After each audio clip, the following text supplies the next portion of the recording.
There are rules we learned to live by when the world fell apart. Keep your head down. Never light a fire at night.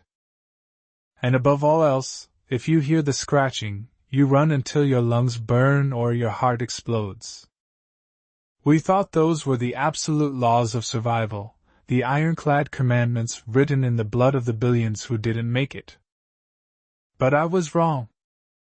Because 3 days ago, deep in the Appalachian exclusion zone, buried beneath a canopy of dying pines and gray, weeping moss, I found a place that defied every rule we know. It wasn't a sanctuary, and it wasn't a grave. It was a bunker, sealed with a type of desperation I have never seen before. And etched into the cold, 3-inch steel of the innermost blast door wasn't a government classification or a biohazard warning. It was a simple, hand-painted phrase that has kept me awake, shivering in the dark ever since. The paint was old, lead-based and flaking, but the message was clear: the dead don't enter this room. Not can't. Don't. As if they have a choice. As if they know better. To understand why that sentence terrified me more than the creatures hunting us, you have to understand the silence. That's how Chapter 1 begins.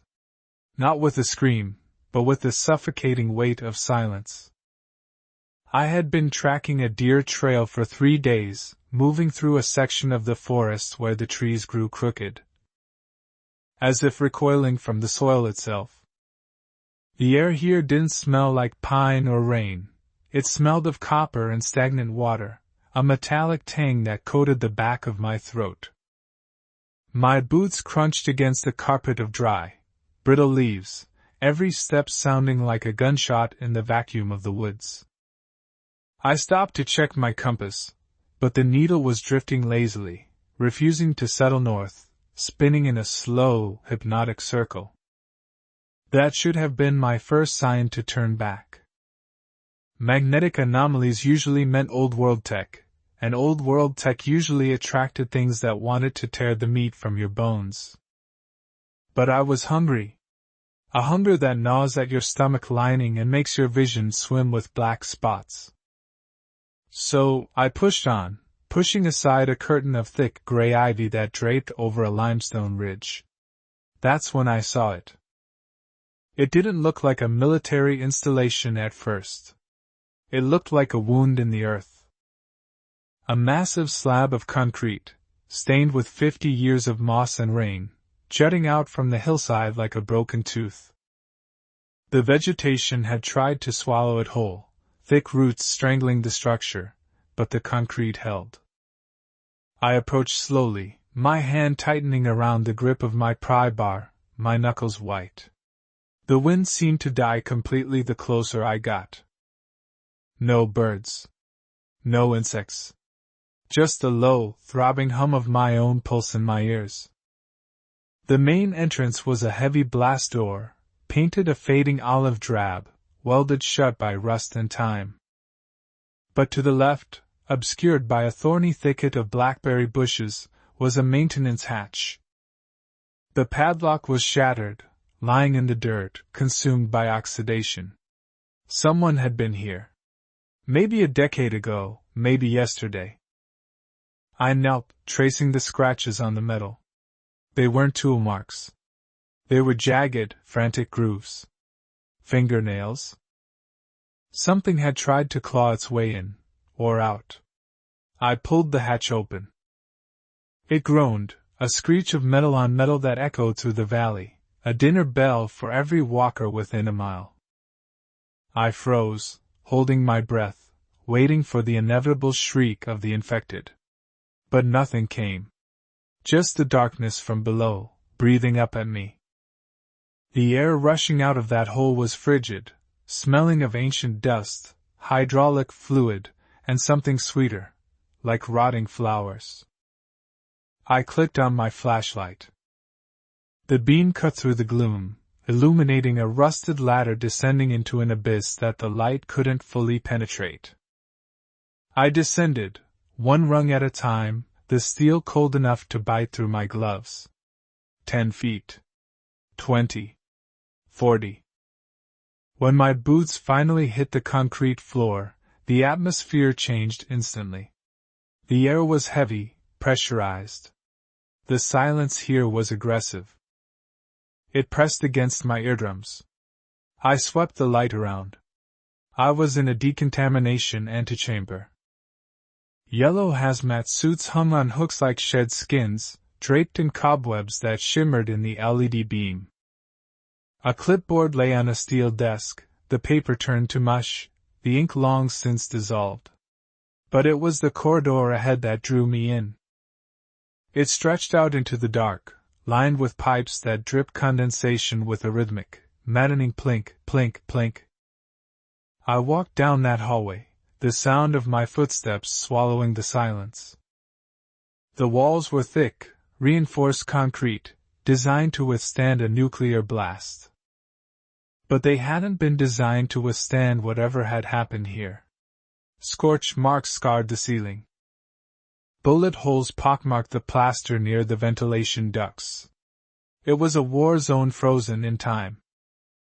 I reached a junction, and my light caught something on the floor. A gas mask. The glass lenses were cracked, and the inside was stained with something dark and crusty. I kicked it aside, and it skittered across the floor, the sound echoing endlessly. Then I saw the door. It was at the end of the hall, massive, imposing, and pristine compared to the ruin around it. No rust.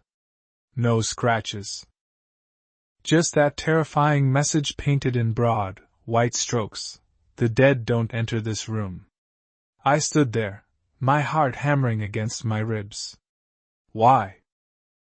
Was it a sanctuary? A trap? Or was it a warning that whatever lay beyond that steel was something the dead feared more than the living? I reached out, my fingers hovering over the wheel of the door mechanism. The metal was warm to the touch. How warm. Something inside was running. And then, from the other side of that 3-inch steel, I heard it. Not a scratch. Not a moan. But a voice. A soft, weeping voice that sounded exactly like my mother, who had been dead for 10 years. My brain rejected the sound before my heart could process it. It was a cognitive glitch, a misfire of synapses fried by months of isolation and the constant, grinding terror of the surface world. I stumbled back, the heel of my boot catching on the uneven concrete, my breath hitching in a throat raw from dehydration. The flashlight beam in my hand went wild, slashing jagged arcs of white light across the damp walls, illuminating the slick, black condensation that ran down the concrete like oil. I leveled the pry bar like a weapon, though against what, I didn't know. A ghost? A memory? Or something far worse that knew how to mimic the sounds of the things we've lost? The weeping continued. It was muffled by the density of the blast door, a low, rhythmic sobbing that I knew better than my own heartbeat. It was the specific cadence of it, the sharp intake of air followed by a long, trembling exhale, that paralyzed me.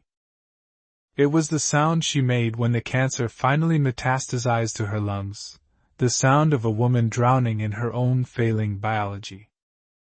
But she was gone. I had buried her myself in the garden behind our house, 3 days before the world ended. Wrapping her in her favorite quilt because the mortuaries had already stopped answering the phone. She was 6 feet under cold, hard clay, not behind a pristine steel door in a forgotten bunker buried beneath a limestone ridge. "Who's there?" I croaked. My voice sounded foreign, thin and brittle against the oppressive weight of the underground atmosphere. The weeping stopped instantly. The silence that followed wasn't empty, it was heavy, pressing in against my eardrums with physical force. The air down here was stagnant, motionless, yet it felt charged, as if the molecules themselves were vibrating with potential energy. I took a step closer, my movements agonizingly slow, rolling my weight from heel to toe to silence my tread. The closer I got to the door, the more apparent the anomaly became. The surrounding corridor was a testament to decay, mildew blooming in fractal patterns on the ceiling, rust flaking from the conduit pipes and orange snow, but the door itself was immaculate. The white paint of the warning, "The dead don't enter this room," was stark, unblemished by the grime that coated everything else. I reached out with my left hand, the one not gripping the iron bar, and pressed my palm against the steel. The warmth shocked me. It wasn't just residual heat, it was active thermal radiation. Behind this 3-inch slab of alloy, machinery was running. Generators? Servers? Life support? The metal vibrated subtly against my skin, a low-frequency thrum that traveled up my arm and settled in my chest. I couldn't open it. Not yet. The survival instinct that had kept me breathing while 90% of the population was chewed into hamburger meat flared up, overriding the emotional bait. If there was power inside, there could be security systems, turrets, gas, or whatever had necessitated that warning. I backed away, retreating to the junction of the hallway where the shadows offered a modicum of cover. I needed to stabilize. I needed to assess. I slid down the wall, the cold dampness of the concrete seeping instantly through the denim of my jeans. I set the flashlight on the floor, angling the beam down the corridor so it created a pool of illumination without blinding me, casting long, stretching shadows that looked like grasping fingers. My hands were shaking. I clenched them into fists, forcing the blood to circulate, forcing the tremors to subside. Routine. Fall back on routine. I unslung my pack, the heavy canvas thumping softly against the floor. The sound was too loud. Everything down here was too loud. I unzipped the main compartment, the zipper's teeth grinding with a noise like a saw blade on bone. I pulled out my canteen. It was light, dangerously so. Maybe 3 swallows of water left. I took a sip, holding the liquid in my mouth, letting it coat my parched tongue before swallowing. It tasted of plastic and iodine. Next, the food. I had a single vacuum-sealed pouch of dried beef and half a packet of crushed crackers. The hunger that had driven me into this hole was still there, a dull ache in the center of my abdomen. But the nausea of fear made the thought of eating repulsive. I forced myself to chew on a piece of the beef anyway. It was like chewing leather, salty and tough, but my body needed the calories. While I chewed, I scanned the war zone of the hallway more critically. The scorch marks on the ceiling weren't random. They were localized around the ventilation grates. Flamethrowers. Someone had tried to purge the vents. And the bullet holes near the junction. I squinted, leaning forward. They were clustered at hip height. Automatic fire. But the angles were wrong. The pockmarks were on the side of the concrete extrusions facing the door. Whoever had been shooting, they hadn't been shooting at the door. They were shooting away from it. Defending it. I swallowed the meat, the lump traveling slowly down my esophagus. The air smelled different here than in the antechamber above. That sickly sweet scent of rotting flowers was fainter, overpowered by the smell of ozone and hot metal leaking from the door seams. It was the smell of electricity, a scent I hadn't encountered in years. It smelled like civilization. It smelled like a trap. I picked up the gas mask I had kicked earlier, turning it over in my hands. It was an older model, Russian maybe, or Czech. The rubber was cracked, losing its elasticity. I shone my light into the interior. Black, fibrous strands that looked like the gray ivy outside, but finer. like mold that had tried to weave itself into a lattice. I dropped the mask immediately, wiping my gloves on my pants.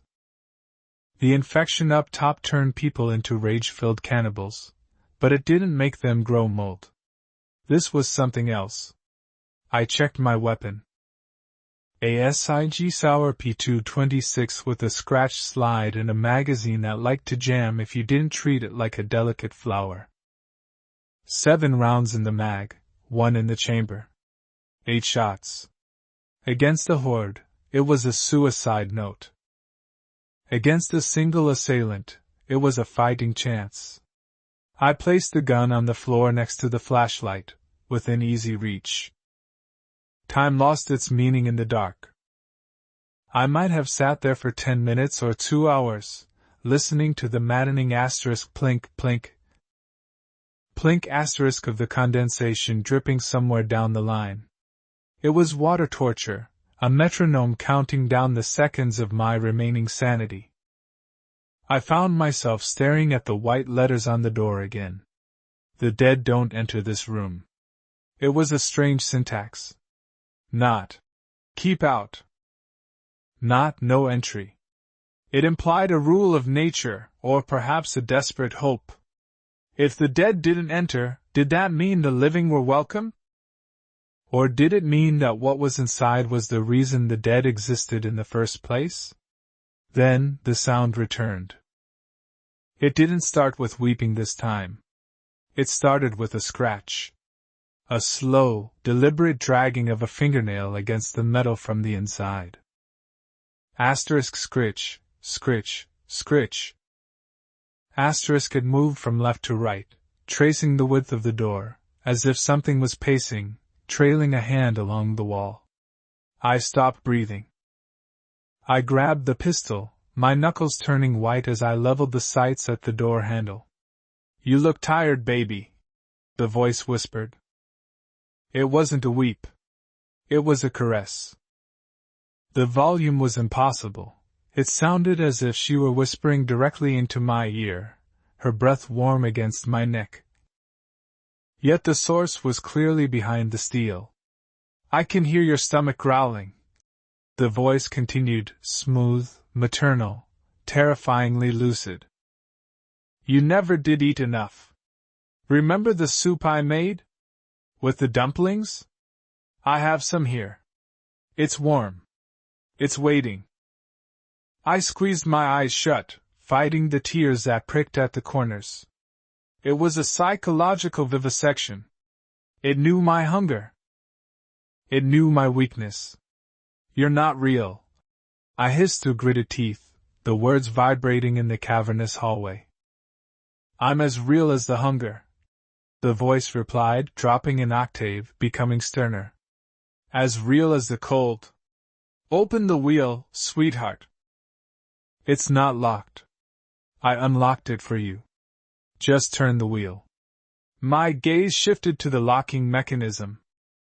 The heavy iron wheel, painted red, sat motionless.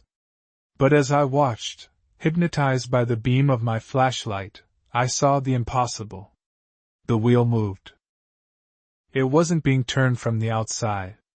The mechanism was engaging from within. The voice wasn't just a recording. There was intelligence behind that door. And it wanted me to come inside so badly that it was beginning to open the gate itself. I scrambled to my feet, snatching up my pack, the pry bar, the light. Every instinct screamed at me to run back to the ladder, to climb into the gray light of the surface and face the monsters I knew. But the hunger. The hunger was a physical weight, anchoring me to the spot. And beneath the hunger was a curiosity that was even more dangerous. Why don't the dead enter? I shouted, my voice cracking. The silence stretched for 5 heartbeats. Because, the voice whispered, and for the first time, it didn't sound like my mother. It sounded like a chorus of 1,000 whispers layered over one another, a hive mind buzzing in a single throat. Because we are already full. The resonance of that choral whisper didn't just fade, it evaporated. leaving a silence so profound it felt like a pressure change in the cabin of an aircraft. My ears popped.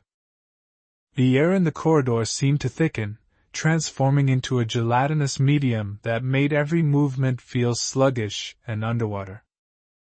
Because we are already full. The sentence hung in the neural pathways of my brain, a neon sign flickering in a derelict mental landscape. I stared at the wheel. The red paint was chipped, revealing layers of oxidized iron beneath, like dried scabs over an ancient wound. It had moved. I had seen it. But now, it sat perfectly still, a heavy, industrial circle challenging my perception of reality. I lowered the Sig Sauer, not holstering it, but letting the weight of the steel drag my arm down to my side. The muscles in my shoulder burned with lactic acid buildup, a dull, throbbing reminder of how long I had been holding the tension. My stomach cramped violently, a spasm that doubled me over for a fleeting second. It wasn't just hunger anymore. It was the biological panic of a system consuming its own reserves. My body was eating itself, muscle fibers breaking down, fat stores long depleted, and that internal cannibalism created a delirium that was difficult to distinguish from the external horror. Was the voice real? Or was it the sound of my own dying synapses firing random memories of maternal comfort to soothe the transition into death? I licked my lips. They were cracked, tasting of copper and salt. I approached the door. The distance was only 5 feet, but it felt like crossing a minefield. The beam of my flashlight played across the surface of the metal. Up close, the texture was hideous. It wasn't smooth steel. It was pitted, scarred by decades of moisture and neglect. There were scratches near the handle, frantic, jagged marks that had stripped away the paint. But they weren't fresh. They were old, rusted over. Someone else had tried to get in here, or perhaps, someone had tried to claw their way out before the end. I reached out with my left hand, the leather of my glove stiff with dried grime, and touched the cold metal of the wheel. It sucked the heat right out of my fingertips, a parasitic chill that shot up my wrist and settled in my elbow. "Mom?" I whispered. The word felt like a betrayal of logic, a surrender to the madness. No answer. Only the drip, drip, drip from the darkness behind me. I holstered the pistol. If whatever was in there wanted me dead, a 9mm round wasn't going to stop it. If it was a hallucination, I couldn't shoot it. And if it was people, survivors who had locked themselves away, I needed both hands to pry open their sanctuary. I gripped the wheel at the 3 and 9 o'clock positions. The iron was thick, freezing, and slick with a thin film of oily condensation. I planted my feet, the rubber soles of my boots grinding against the gritty concrete floor, finding purchase in the dust. I took a breath, holding the stale, moldy air in my lungs, and heaved. Resistance. Massive, stubborn resistance. The mechanism hadn't been greased in half a century.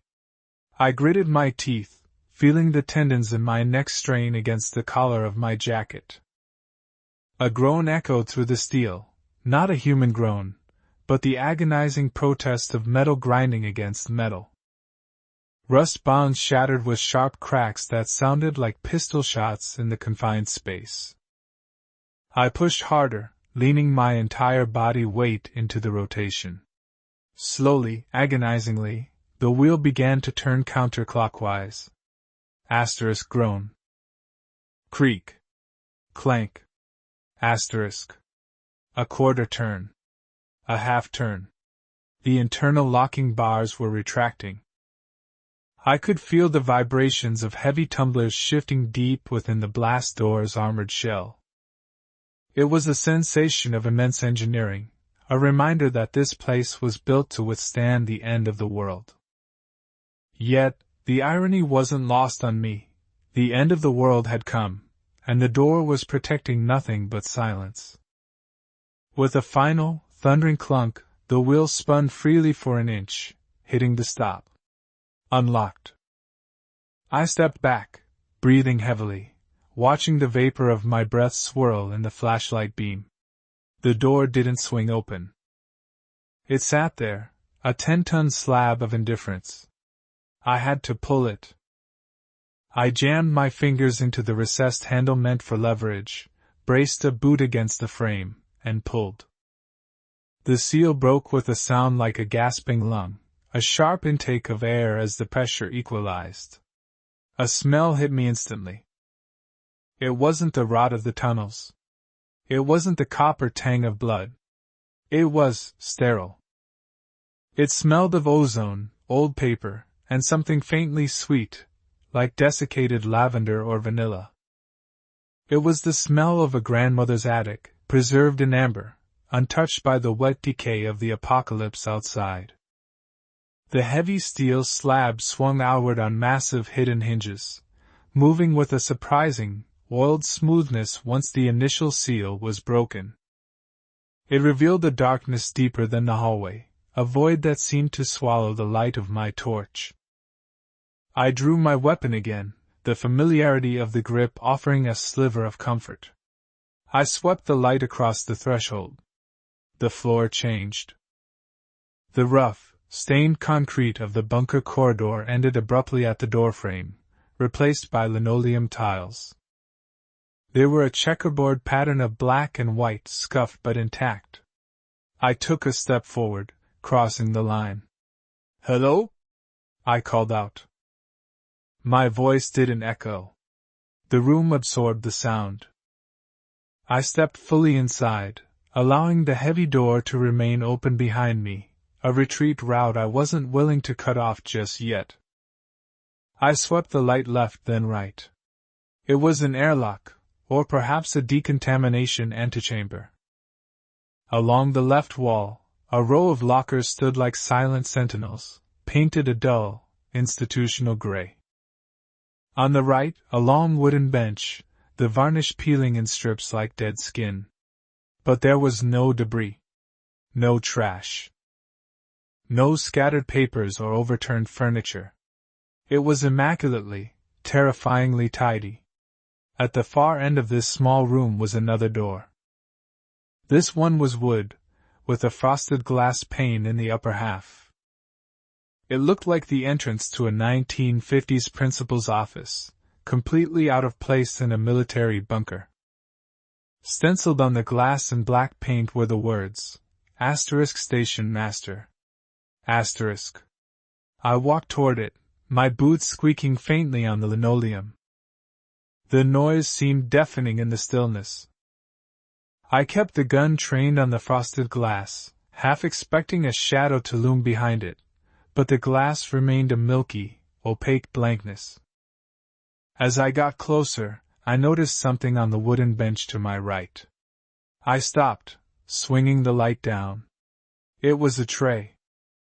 A silver, stainless steel cafeteria tray.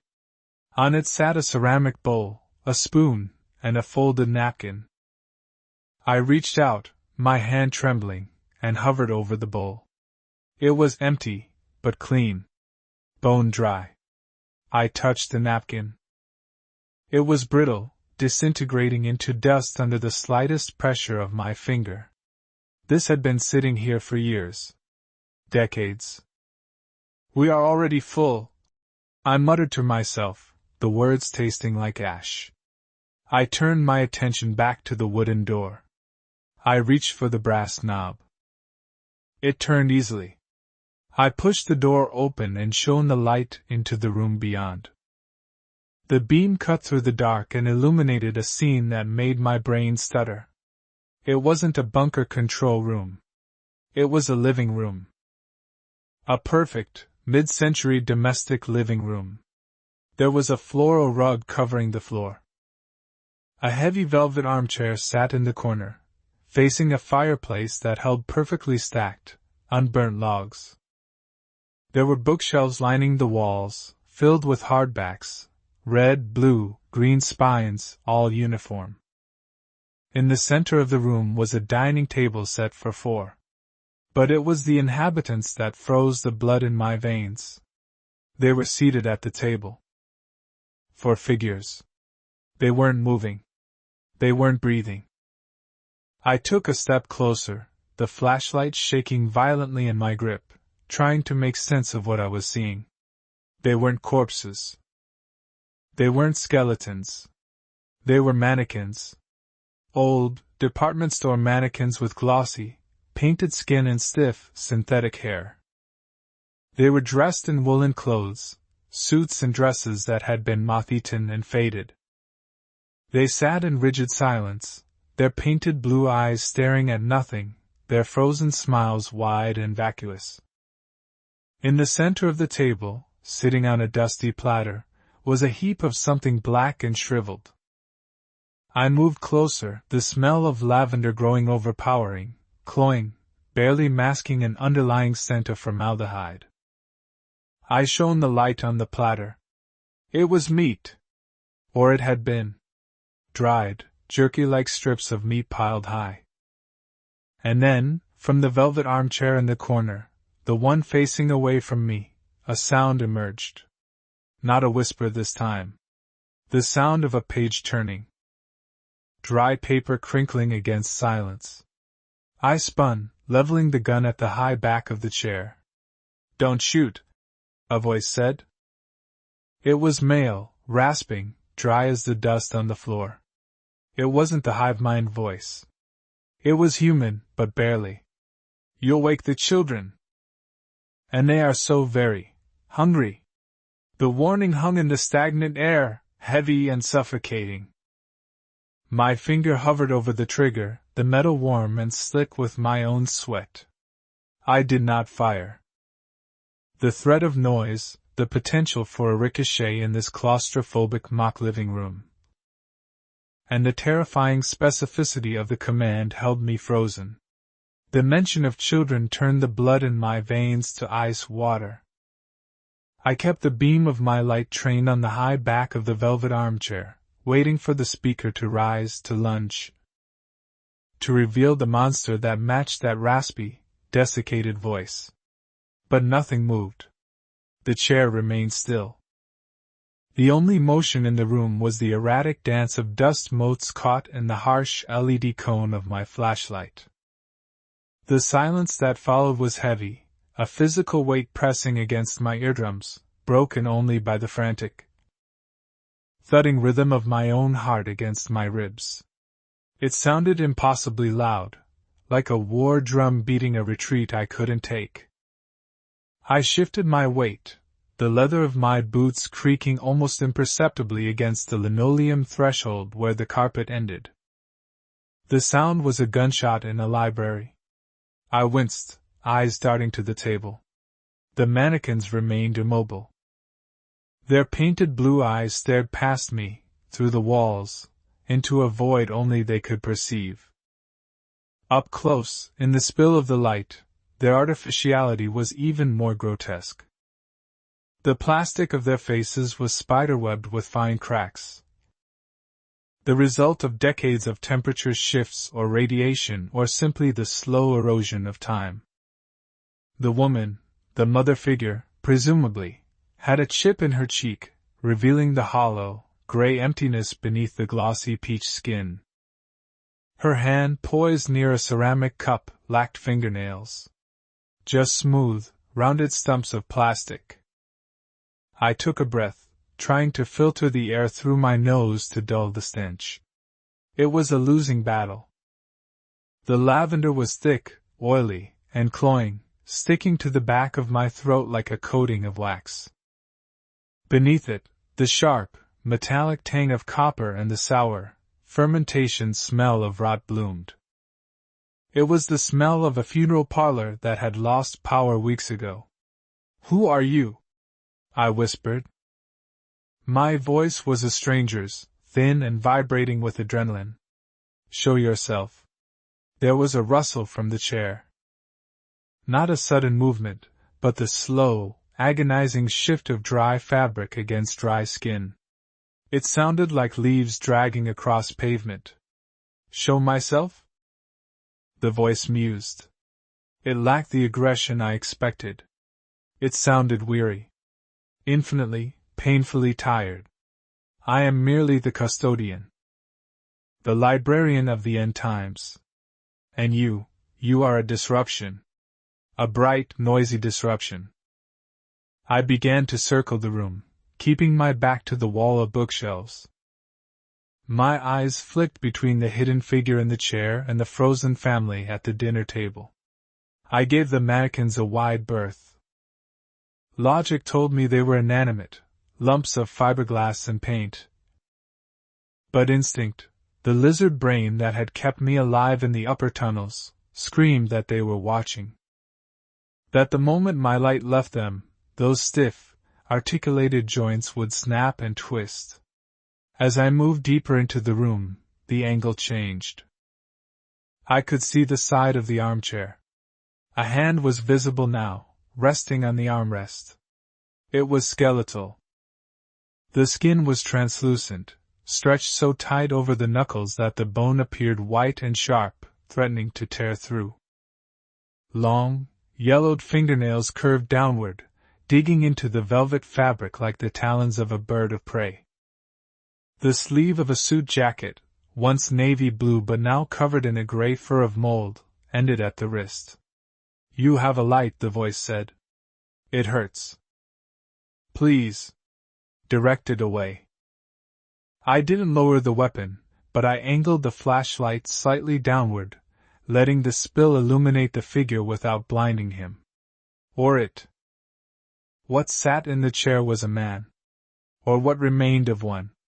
He was ancient, his body withered into a concave husk.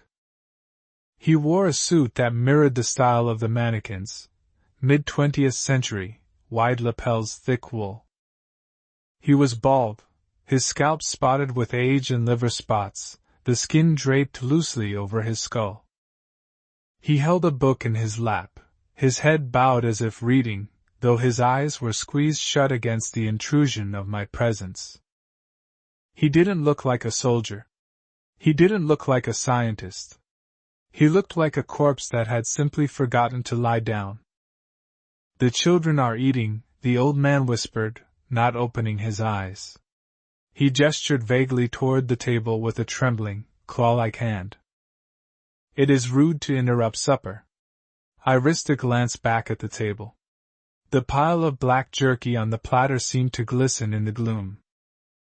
I realized with a jolt of nausea what the shapes were. They weren't just random strips of meat. I saw the curvature of a rib. The distinct, segmented darkness of a finger, cured and dried until it looked like a twisted cigar. Those are dolls, I said, the words slipping out before I could stop them. They aren't eating. They're plastic. The old man's eyes snapped open. They were milky white, clouded by cataracts so dense they looked like polished marble. He was blind. He had to be. And yet his head swiveled toward me with unerring accuracy. His mouth, a thin line of pale, cracked lips, twisted into a grimace of genuine offense. They are sensitive, he hissed. They are waiting for the signal. The all clear. And they are ravenous. The supplies. The supplies ran out a long time ago. But we adapt. We preserve. He lifted the book from his lap. It was a leather-bound volume, the cover warped by dampness. He stroked the spine with a tenderness that made my stomach churn. Why are you here? I asked, stepping closer. I needed to know if he was a threat, if he could move fast enough to hurt me. But looking at his atrophied legs, seemingly fused to the cushion of the chair by years of immobility, I doubted he could stand. I am waiting, he said simply. The station master gave the order. Lock down. Seal the bulkhead. Wait for the signal. How long ago? He tilted his head, listening to a rhythm I couldn't hear.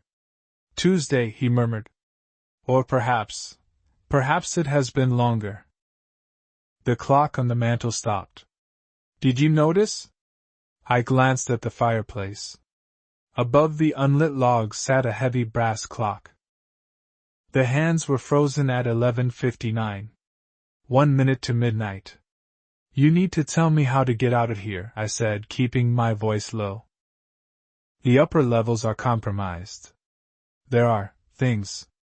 Screaming things? The old man chuckled. It was a dry, rattling sound, like pebbles shaking in a tin can. The screamers. Yes. The ones who didn't make it to the safe rooms. They are unfortunate. But we are safe here. As long as we are quiet. As long as we don't wake the children. I looked back at the table. My light caught the face of the boy mannequin. I froze. I was certain, absolutely certain, that when I first entered the room, his head was facing the empty bowl in front of him. Straight ahead. Rigid. Now, his head was turned slightly to the left. Toward me. My breath hitched in my throat. I swung the light back to the old man. He moved, I said, backing away toward the door I had entered. The plastic one. He moved. Plastic? The old man spat the word like a curse. Do not insult my family. They are merely stiff. The rigor of the waiting takes a toll on the joints. They require lubrication. He reached into the pocket of his moldering jacket and pulled out a small, glass vial. He uncorked it, and the smell of lavender intensified tenfold, making my eyes water. He poured a drop onto his own wrist, rubbing it into the parchment skin. You should leave, the old man said, his voice dropping to a conspiratorial whisper. Before the dinner bell rings. When they finish eating, they like to play. And they break their toys so easily. I didn't need to be told twice. I backed toward the threshold. The darkness of the decontamination room behind me suddenly feeling like a sanctuary compared to this museum of madness. I kept the gun up, sweeping between the blind man and the mannequins.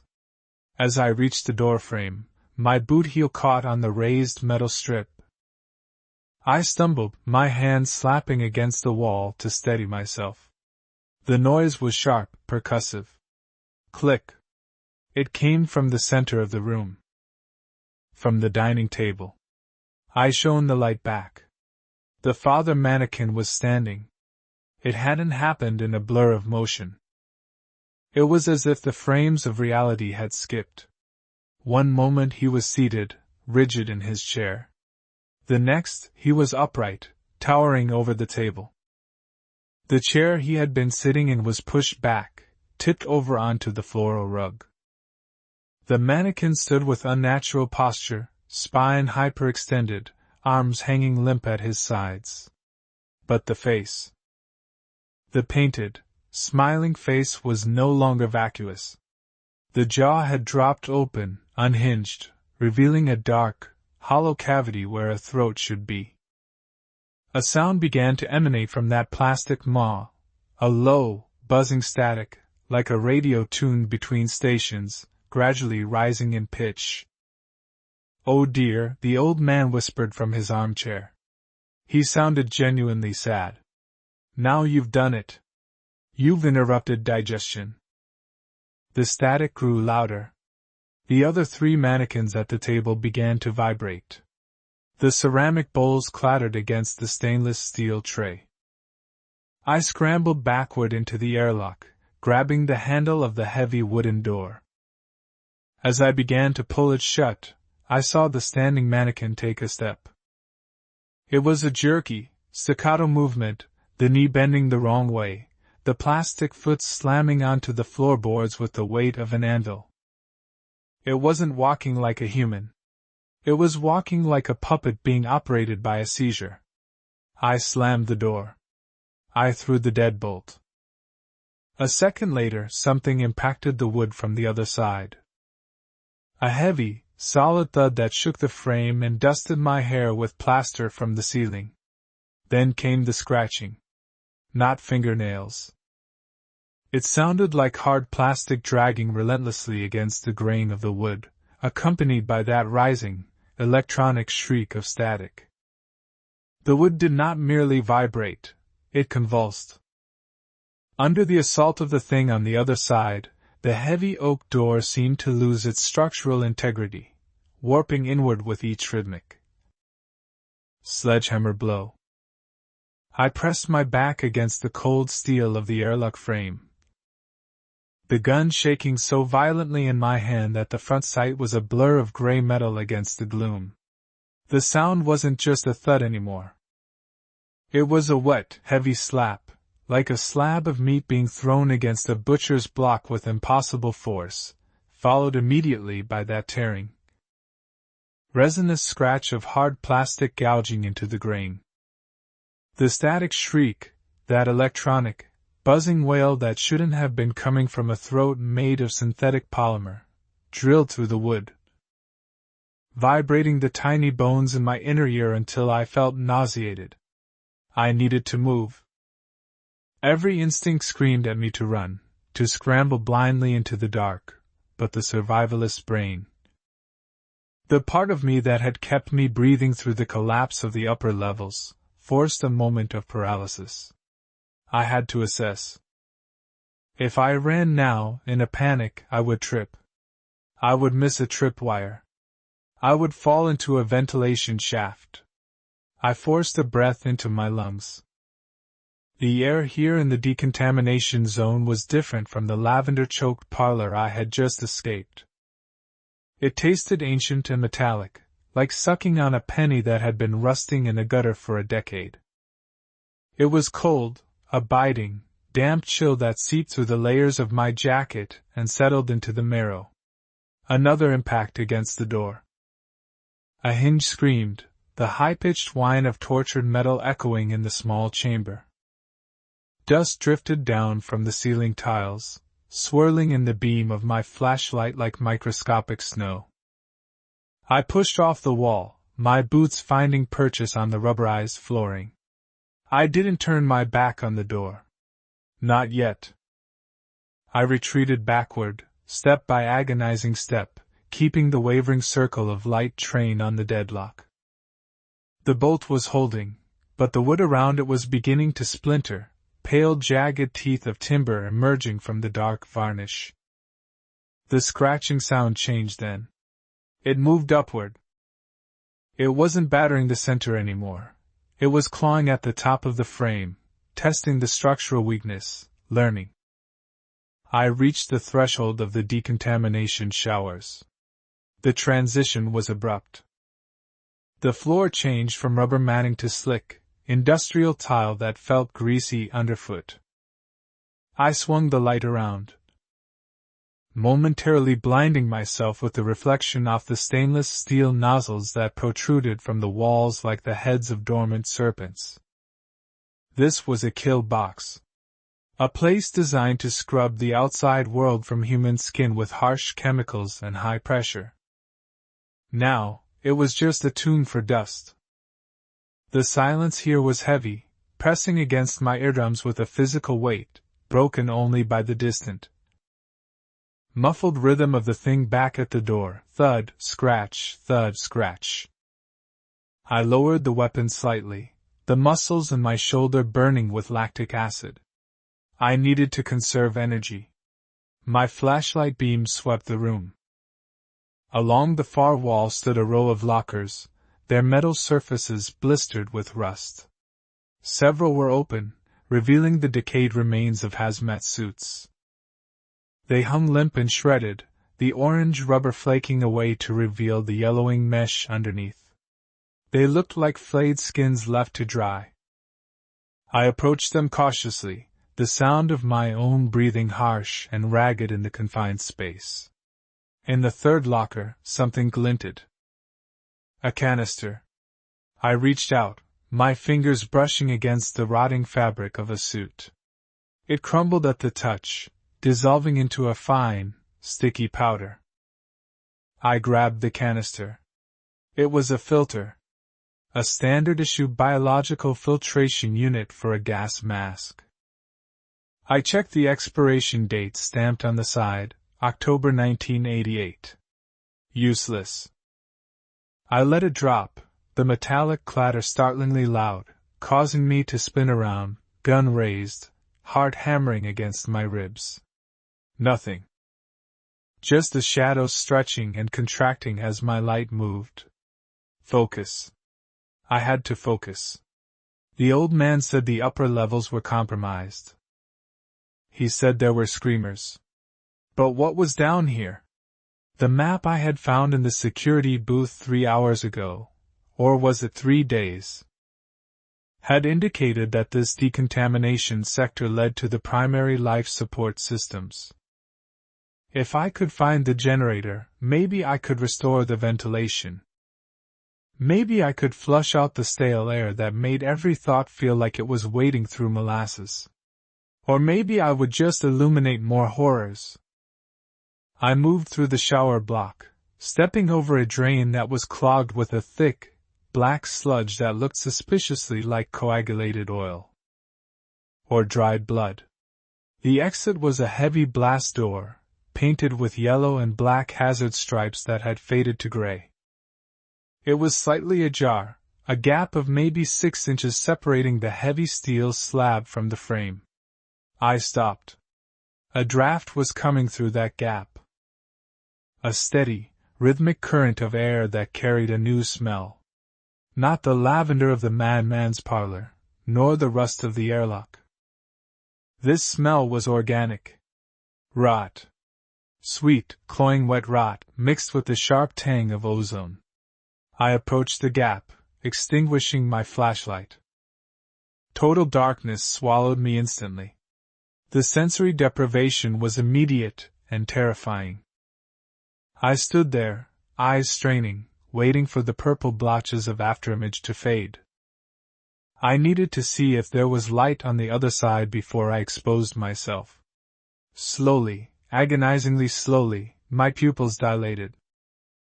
There was a faint, pulsating glow coming from beyond the door. It wasn't electric light. It was a sickly, bioluminescent green, barely brighter than pitch black, pulsing with the rhythm of a slow, dying heartbeat. I squeezed through the gap. The steel was cold enough to burn my cheek as I shimmied through. I emerged onto a catwalk. The space opened up into a vast, cylindrical silo.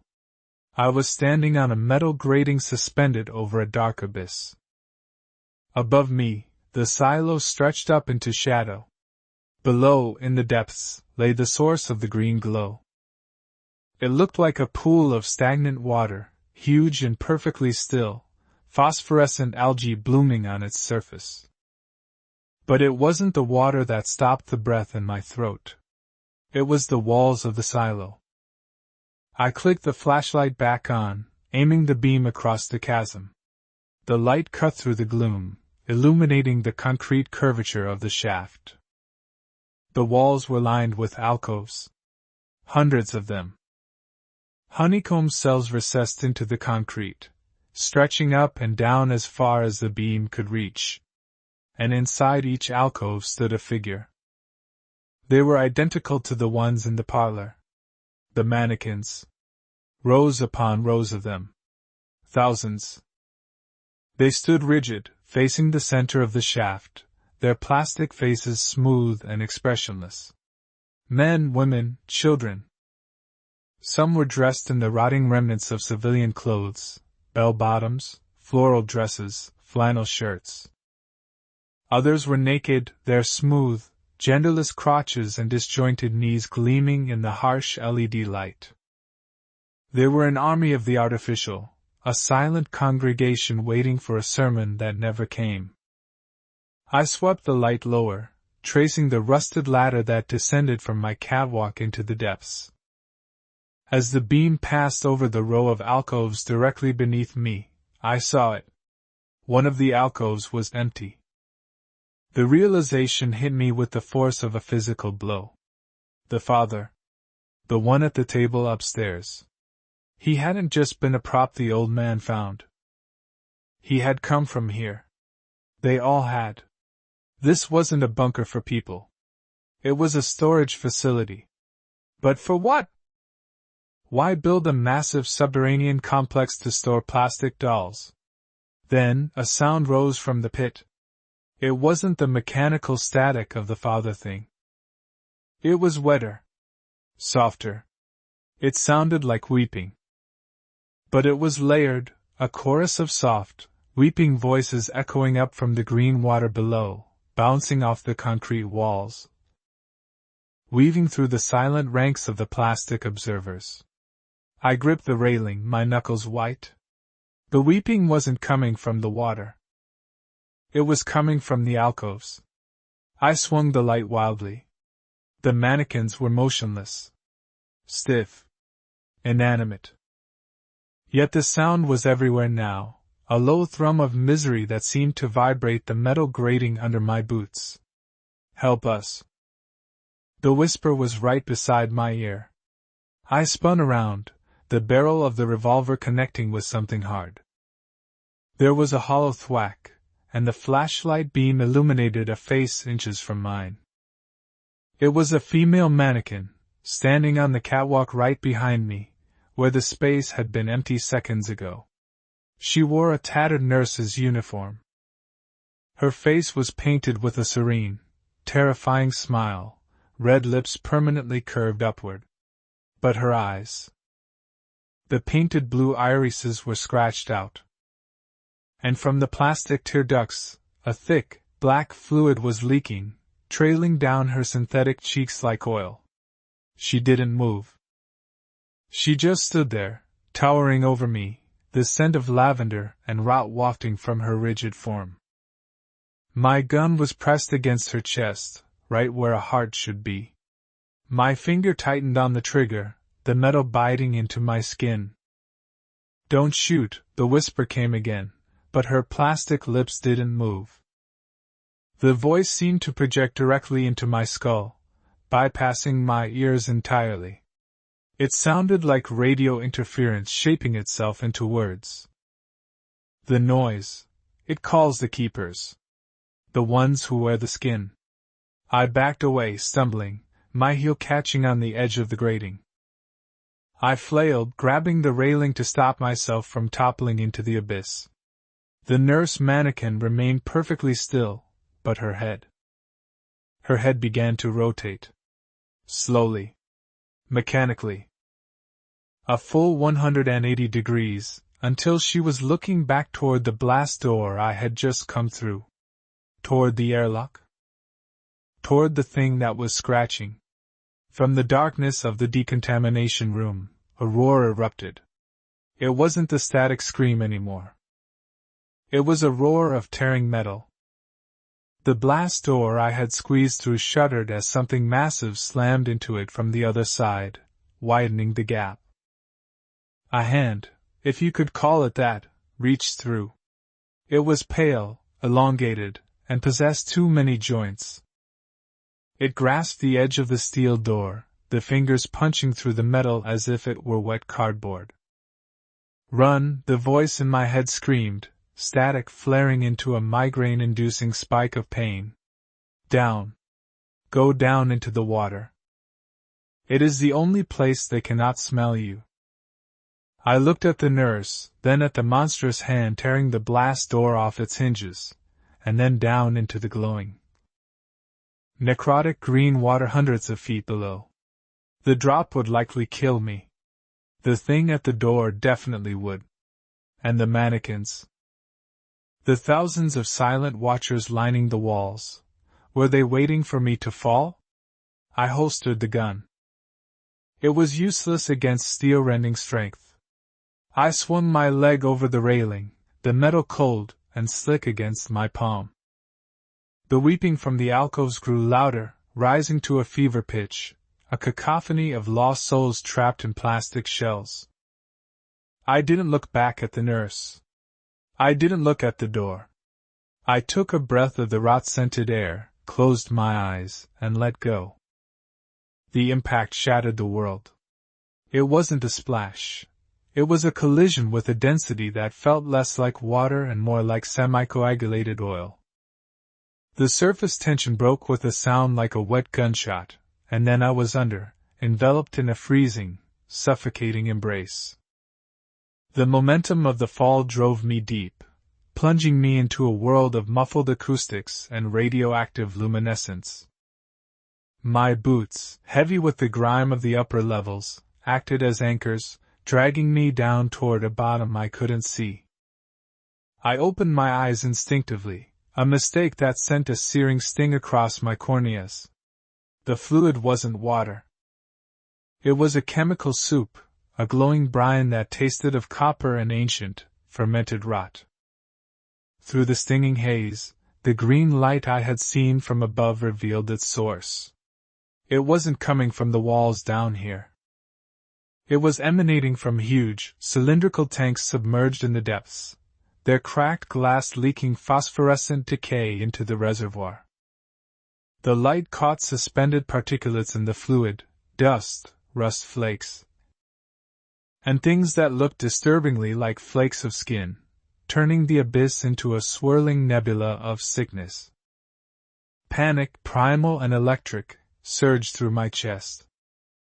My lungs burned, screaming for oxygen, but my mind, sharpened by the terror of the thing above, clamped down on the impulse to inhale.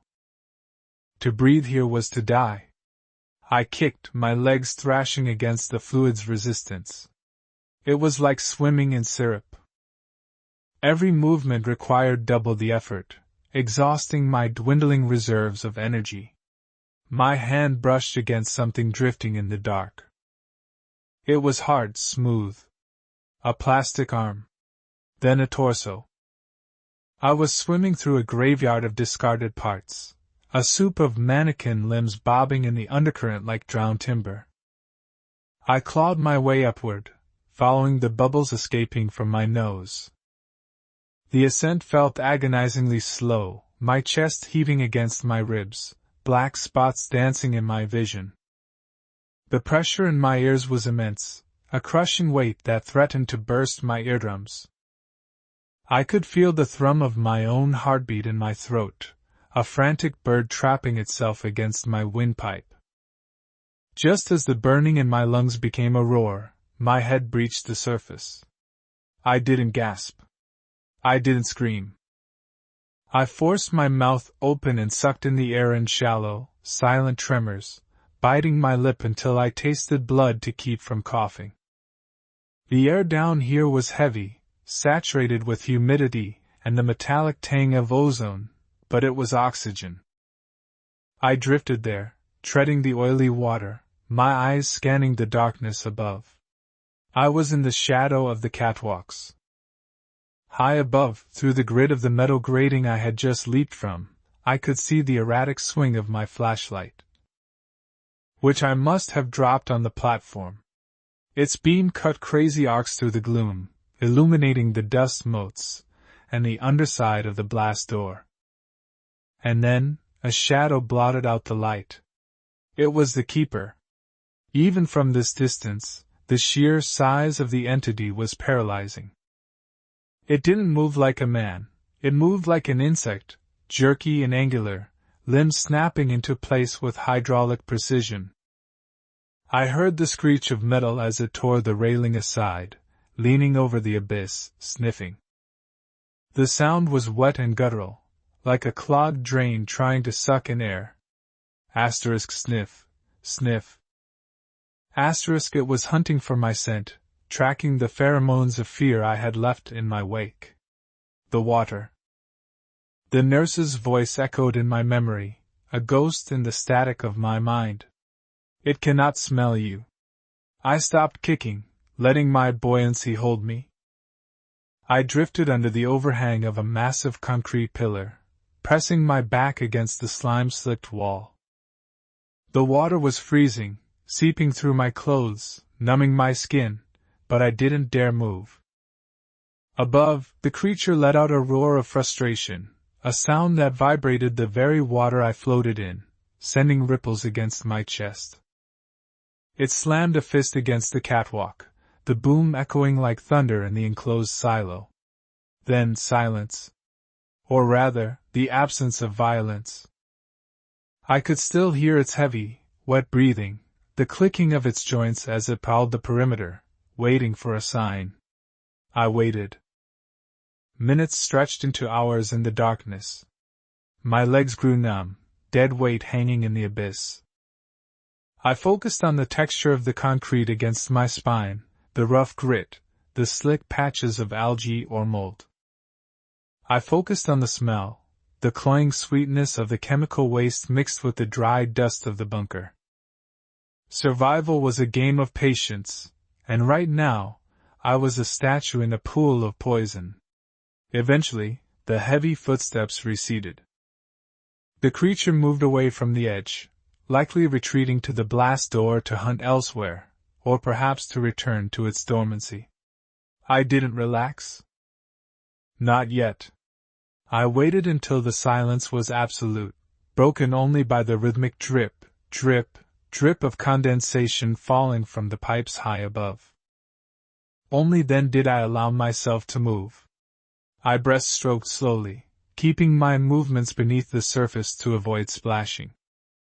The reservoir was vast, stretching out into the darkness far beyond what I had seen from the catwalk. It wasn't just a pit, it was a subterranean lake, an industrial cooling system or waste disposal for whatever nightmare factory this place had been. As I swam, my hands brushed against more floating debris. Sometimes it was just trash, wood splinters, rusted cans. Other times, it was the undeniable shape of a plastic hand, fingers splayed in a silent grasp. My eyes adjusted to the low light provided by the submerged, leaking tanks. I saw a ledge about 50 yards to my left, a concrete quay where the water lapped against a rusted ladder. I steered toward it, my muscles screaming in protest. The cold had leached deep into my core. Hypothermia was a creeping threat now, a silent killer waiting to finish what the monster hadn't. Reaching the ladder, I gripped the rungs. They were coated in a thick black slime, the same oil that had leaked from the nurse's eyes. It was slick and viscous, smelling of burnt plastic.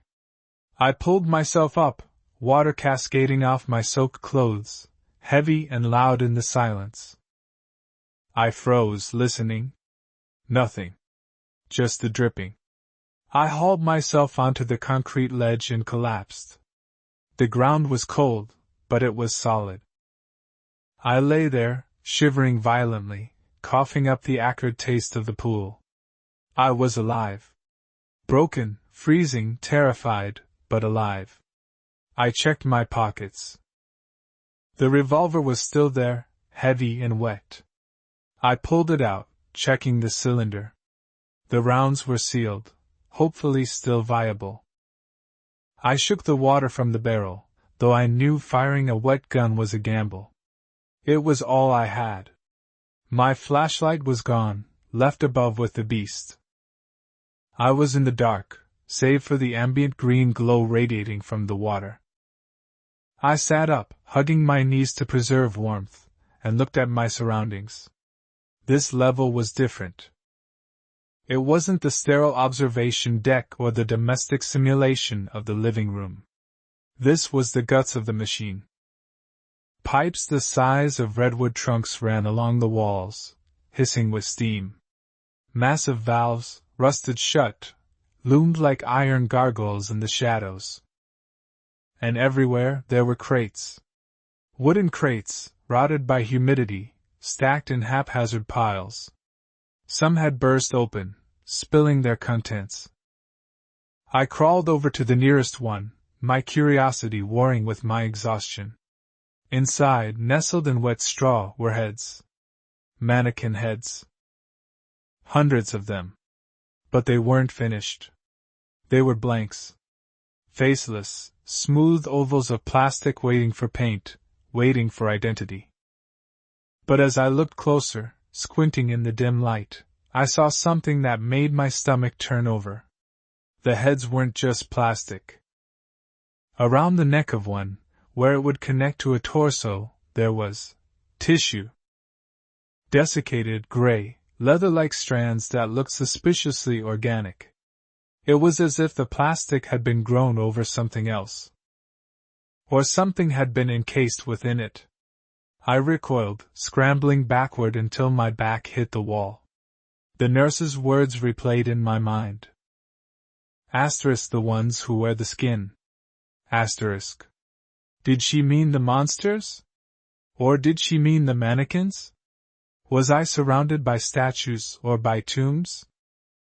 The implications made my skin crawl, a deeper chill than the water could provide. I forced myself to stand. The cold was making my mind sluggish, and I needed to find a way out, or at least a place that was dry and defensible. I saw a corridor stretching away from the reservoir, a dark mouth framed by hazard stripes. Above it, a faded sign hung by a single chain, assembly and integration. I walked toward it, my wet boots squelching on the concrete. The sound was obnoxiously loud to my ears, but I couldn't help it. I entered the corridor. The air here was warmer, stale and thick with dust. The green glow of the water faded behind me, leaving me in near total darkness. I moved with my hand on the wall, feeling my way forward. The texture of the wall changed. It went from cold concrete to something softer. Padded. I stopped, running my fingers over the surface. It was soundproofing foam. The walls were lined with it. Why would a hallway in a bunker need soundproofing? Then I heard it. It was faint, coming from deep within the corridor ahead. A rhythmic, mechanical chug-hiss, chug-hiss. It sounded like a ventilator or a pump. But underneath that mechanical rhythm, there was another sound. A voice. Not the whispering, projected voice of the mannequins. This was a human voice. A recording? A survivor? It was muttering, rapid and incoherent, a stream of consciousness that rose and fell in pitch. Batch 4 failure. Rejection rate 90%. The substrate isn't bonding. They scream too much. Cut the vocal cords. Try again. Try again. I froze, the blood running cold in my veins. The voice was coming from a speaker system, likely an old intercom left on a loop. But the words. I crept forward, drawn by a morbid necessity to understand. The corridor opened up into a smaller room, illuminated by the flickering orange light of an emergency bulb that was miraculously still functioning. The room was a workshop. Workbenches lined the walls, covered in tools, scalpels, saws, soldering irons, and spools of copper wire. The air smelled of flux and burnt hair. And on the center table, strapped down with heavy leather belts, was a figure. I approached it slowly, the revolver raised. It was a mannequin. A male figure, chest cavity open, wires and tubes spilling out like entrails. But the face wasn't painted. It was a photograph. A high-resolution, glossy photograph of a real human face, carefully glued onto the plastic curve. The eyes in the photo stared up at the ceiling, wide with terror. And then I saw the chest cavity rise. It took a shallow, shuddering breath. The wires and tubes rattled. The plastic chest expanded, the leather straps creaking. It exhaled with a wheezing rattle. It was breathing. I clamped a hand over my mouth to stifle a scream. This wasn't a machine. This wasn't just a haunted object. Inside the shell, beneath the layers of resin and fiberglass, something was alive. Or kept alive. The speaker crackled again above me. Subject 7 stabilized. Integration holding. Vital signs nominal. Begin memory wipe. Prepare for deployment to Sector 4. The family room. The realization hit me harder than the fall into the water. The family upstairs. The father at the table. The mother in the kitchen. They weren't just props. They were prisoners. Lobotomized, encased, and forced to play house in an eternal, silent hell.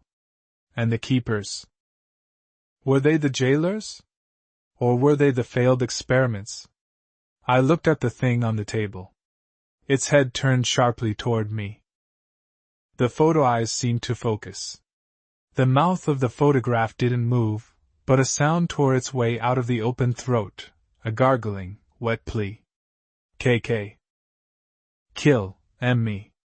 I stepped back, shaking my head. I couldn't process this. The cruelty was too vast, too industrial. I backed into a metal shelf, knocking a tray of tools to the floor with a deafening crash. The workshop went silent. The breathing on the table stopped. The speaker cut out. Then, from the darkness of the corridor I had just come from, the path back to the water, I heard a splash. Then a wet slap of a hand on concrete. Then another. Something had followed me out of the reservoir. I spun around, aiming the gun at the doorway. The orange emergency light flickered and buzzed. In the strobe-like flashes, I saw a silhouette rising from the floor. It was slender, dripping wet, and wearing a tattered nurse's uniform. She stood there, blocking my exit. The black fluid from her eyes had washed away in the pool, leaving clean, empty sockets. Her head tilted to the side, a jerky, bird-like motion. I told you, the voice projected into my mind, clearer now, less static. Run. Run where? I screamed, my voice cracking. There's nowhere left. The nurse raised a plastic arm, pointing a stiff finger toward the back of the workshop. Toward a heavy iron door with a wheel lock, marked with a single, ominous symbol, incinerator. The fire cleanses, she whispered. Go. Before he arrives. Behind her, in the gloom of the hallway, I heard the heavy, rhythmic thud of the keeper's footsteps approaching. It had found the ladder. I looked at the nurse, then at the suffering thing on the table, then at the incinerator door. I didn't want to know what was in there. I didn't want to go deeper into this madness. But the footsteps were getting louder, faster. The keeper smelled fresh meat. I holstered the gun and ran for the iron door. I grabbed the wheel, the metal biting into my palms. It was rusted, stubborn. I threw my weight against it, grunting with effort. Asterisk thud. Thud. Thud. Asterisk the footsteps were in the corridor now. I could hear the wet rasp of its breathing. With a screech of protesting metal, the wheel turned. The latches disengaged. I yanked the door open. A blast of heat hit me, smelling of ash and old bone. I threw myself inside and slammed the door shut, spinning the wheel from the inside just as a massive force collided with the metal from the outside. Asterisk boom. Asterisk. The door buckled inward but held. I slumped against it, sliding to the floor, the heat wrapping around my shivering body. I was safe. For now. But as I turned to look at the room I had entered, my heart sank. It wasn't just an incinerator. It was a chute. A steep, polished metal slide angling down into the red-lit dark. And I was already sliding. I clawed at the floor, but it was too smooth. Gravity took me again, pulling me down into the belly of the furnace, deeper than the water, deeper than the workshop. Down into the fire. The descent was not a slide. It was a surrender to gravity in its most violent form. The polished metal of the chute was slick, coated in a greasy residue that smelled of petroleum and rendered fat. I picked up speed instantly, the darkness rushing past me in a blur of disorienting motion. My boots scraped uselessly against the curved walls, seeking purchase where there was none, creating a high-pitched shriek of rubber against steel that echoed in the confined space like a dying bird. The air grew hotter with every second, a physical wall of temperature that pressed against my face, drying the reservoir water on my skin instantly, turning the dampness of my clothes into a suffocating steam that scalded my chest and arms. I tumbled, my body twisting uncontrollably. The chute spiraled, a corkscrew into the bowels of the earth. My shoulder slammed against a rivet, sending a jolt of white-hot pain down my arm, but I couldn't stop. I was debris. I was refuse being flushed away. The darkness below began to bleed into a dull, throbbing crimson. It wasn't the welcoming light of day, but the angry, smoldering glow of embers. The roar of the fire grew louder, a deep, bass-heavy thrum that vibrated in my teeth and rattled the bones of my skull. It sounded like the breathing of a titan, a rhythmic whoosh and hiss that sucked the oxygen right out of the air. Suddenly, the floor beneath me vanished. I was airborne. For a fraction of a second, I was suspended in a void of heat and red light, flailing in nothingness. Then impact. I didn't hit hard concrete. I didn't splash into water. I struck something soft, yielding, and powdery. It absorbed the force of my fall but engulfed me instantly. I sank into it, a dry, shifting quicksand that billowed up in a choking cloud. I gasped for air and inhaled a mouthful of grit. It tasted of sulfur, chalk, and something copper-sharp. I scrambled, kicking my legs, swimming through the dry ocean until my hands found something solid beneath the drifts. I pushed myself up, coughing violently, my lungs spasming as I tried to expel the dust. I wiped my eyes, my vision blurring with tears caused by the acrid smoke. When I finally cleared them, I froze. I was kneeling on top of a mountain of ash. It stretched out before me, a gray, undulating dune that filled a cavernous chamber. The space was colossal, a cathedral of industry and death. Above, far beyond the reach of the light, immense iron girders crisscrossed like the ribs of a leviathan. From the ceiling hung chains the size of tree trunks, swaying gently in the thermal updrafts. The light came from the far end of the chamber. A massive furnace gate, easily 20 feet tall, pulsed with an inner light. Every few seconds, the heavy iron slats would shudder open, releasing a blinding flash of orange and a blast of heat so intense it felt like a physical blow. In those flashes, I saw the true nature of the mound I was standing on. It wasn't just wood ash.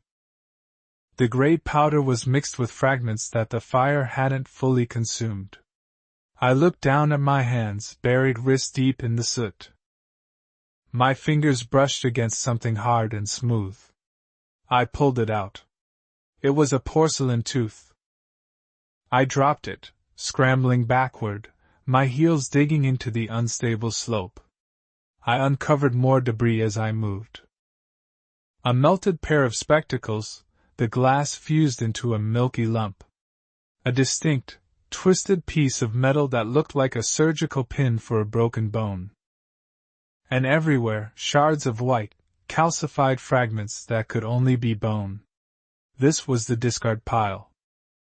This was where the failed experiments, the broken mannequins, and perhaps the previous occupants of the bunker ended up. The sheer scale of it was paralyzed my mind. The mound was stories high. How long had this been happening? How many years of burning did it take to build a mountain of human dust? The heat was beginning to affect my thinking. It was a dry, parching heat that sapped the moisture from my body. My lips cracked.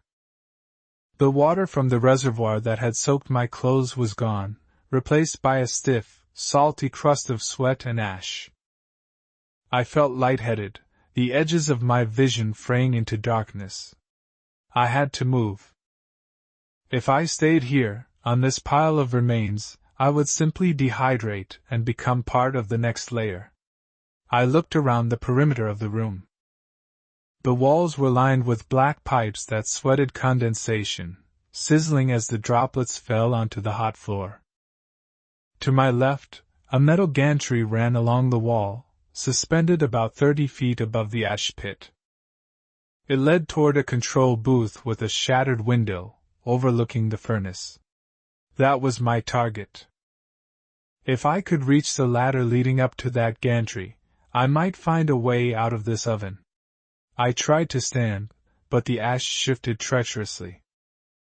I had to crawl, scrambling on all fours like an insect across a dune. The dust coated everything. It was in my ears, my nose, the pores of my skin. I felt coated in the dead. Every movement kicked up a fresh cloud, a ghost of the past rising to choke me. Then, a mechanical groan echoed through the chamber. It was louder than the fire, a grinding of gears that sounded like tectonic plates shifting. The floor of the chamber, the metal plating beneath the ash, began to vibrate. I stopped, sinking low into the gray powder. From the shadows near the furnace, a shape emerged. It was a massive, sweeping arm, attached to a rail system in the ceiling. A giant metal rake. It lowered slowly, descending with a hiss of hydraulics until its tines scraped the bottom of the pit. It was a cleaning mechanism. An automated system designed to spread the ash, to flatten the pile, or perhaps to push the unburnt debris back toward the fire. It moved with a terrifying, mindless persistence. Asterisk clank. Hiss. Scrape. Asterisk it was coming toward me. I scrambled faster, abandoning caution. The ash dragged at my legs, heavy and cloying. I was wading through a nightmare. The rake was 50 feet away, then 40. It moved faster than it looked, sweeping a wide arc that churned the gray snow into the air. If it caught me, it would drag me into the furnace or crush me against the walls. I reached the edge of the ash pile where the floor met the wall. The metal ladder was there, rusted and bolted into the concrete, but the bottom rung was broken off, hanging 5 feet above the ground. I lunged for it, my boots slipping on the slick floor. My fingers grazed the cold iron of the second rung, but my sweaty grip failed. I fell back, landing hard on my tailbone. The mechanical rake was close now. I could feel the wind of its movement, a hot breeze pushing the dust ahead of it. I saw the tines, thick, jagged steel teeth, polished bright by years of grinding against bone and ash. They were tall enough to impale a man. I scrambled up again, adrenaline flooding my exhausted system. I didn't jump this time. I threw myself at the wall, jamming the toe of my boot into a crack in the concrete, using it as a momentary lever to propel myself upward. I grabbed the vertical rail of the ladder, hugging it, my muscles screaming. I hauled myself up just as the rake swept beneath me. The sound was deafening. The steel teeth scraped the wall inches below my boots, shaking the ladder so violently my teeth rattled. A cloud of thick, gray dust enveloped me, blinding and suffocating. I held my breath, closing my eyes, clinging to the rusted iron as the machine passed. It rumbled on, completing its circuit, indifferent to the life it had almost extinguished. I climbed. Hand over hand, rung by rung. The heat rose with me, accumulating in the ceiling of the chamber. The air grew thinner, harder to breathe. By the time I hauled myself over the railing onto the gantry, I was gasping, my chest heaving with dry, hacking coughs. I lay on the metal grating for a long moment, staring down through the mesh. Below, the ash pile looked peaceful, like a gray desert landscape, betraying nothing of the horror it contained. The mechanical rake had returned to its docking station in the dark, waiting for the next cycle. I forced myself to stand. The gantry swayed slightly under my weight. I walked toward the control booth, my footsteps hollow and lonely in the vast space. The booth was a small, suspended box of metal and glass. The door was unlocked. I pushed it open, the hinges screaming in the silence. Inside, it was cooler. Not cold, but bearable. The air smelled stale, of old coffee and ozone. A console spanned the front of the room, covered in dials and levers that hadn't been touched in decades. Dust, ordinary dust, not the human kind, coated everything in a thick, fuzzy layer. But amidst the decay, one thing was clean. In the center of the console, a small green light blinked. I approached it, wiping the face of a pressure gauge. The needle was steady. The system was active. Next to the blinking light was a clipboard, the paper yellowed and brittle. I picked it up, the edges flaking away in my fingers. It was a log. Asterisk cycle 499, complete. Asterisk. Asterisk fuel source, organic/class B. Asterisk. Asterisk caloric output, sufficient for Sector 4 sustainment. Asterisk. My stomach turned over. They weren't just disposing of the bodies. They were using them. The bunker, the lights, the air filtration, the machines keeping the mannequins alive. It was all powered by this. The dead were keeping the horrific pantomime of life going. It was a closed loop of atrocity. I dropped the clipboard. I couldn't look at it. I needed to get out of here. I looked for an exit from the booth. There was a single door at the back, marked with a faded stencil, Service Tunnel for Kitchen Access. Kitchen access. The realization hit me like a splash of cold water. The family. The mother. The broadcast I had heard in the workshop, asterisk prepare for deployment to Sector 4. The family room. Asterisk. I was below them. I was directly below the staged domestic hell I had seen earlier. I opened the rear door. A blast of cool air hit me, smelling of damp earth and mold. It was heaven compared to the furnace. A narrow concrete corridor stretched out ahead, illuminated by the same flickering, low-wattage bulbs that seemed to infect this entire place. The walls were tight, claustrophobic, lined with bundles of thick cables that pulsed with a faint, rhythmic humming. I was walking through the arteries of the beast. I checked my gun. The metal was still warm from the furnace room. I had 3 rounds left in the magazine. Not enough for an army, not enough for a monster, but maybe enough for me if it came to it. I began to walk. The silence here was different. It wasn't the dead silence of the water, or the roaring silence of the fire. It was a waiting silence. Attention. As I moved deeper into the tunnel, I began to hear sounds filtering down from above. Faint, muffled thuds. The scrape of a chair. And then, terrifyingly clear, a voice. It was a woman's voice. Singing. It drifted through the vents overhead, distorted and tinny, but recognizable. It was the same lullaby I had heard hours ago. But it wasn't a recording this time. The cadence was uneven. There was a crack in the voice, a tremble of exhaustion or fear. Asterisk rockabye baby, on the treetop. Asterisk. I stopped, staring up at a rusted grate in the ceiling. The singing continued, breathless and fragile. Asterisk when the wind blows, the cradle will break. Asterisk. Then, a harsh, buzzing noise cut through the singing. A buzzer like a game show timer, but louder, angrier. Asterisk ZZZZZT. Asterisk. The singing stopped abruptly. A man's voice, deep and distorted by a speaker system, boomed down through the vent. Correction. Pitch variance detected in subject mother. Happiness levels insufficient. Apply stimulus. A scream tore through the vent. It was high, shrill, and absolutely human. It wasn't the gargle of the thing in the workshop. This was a scream of raw, lucid pain. It was followed by the sound of something heavy falling, then sobbing. Reset scene, the speaker boomed. Begin again.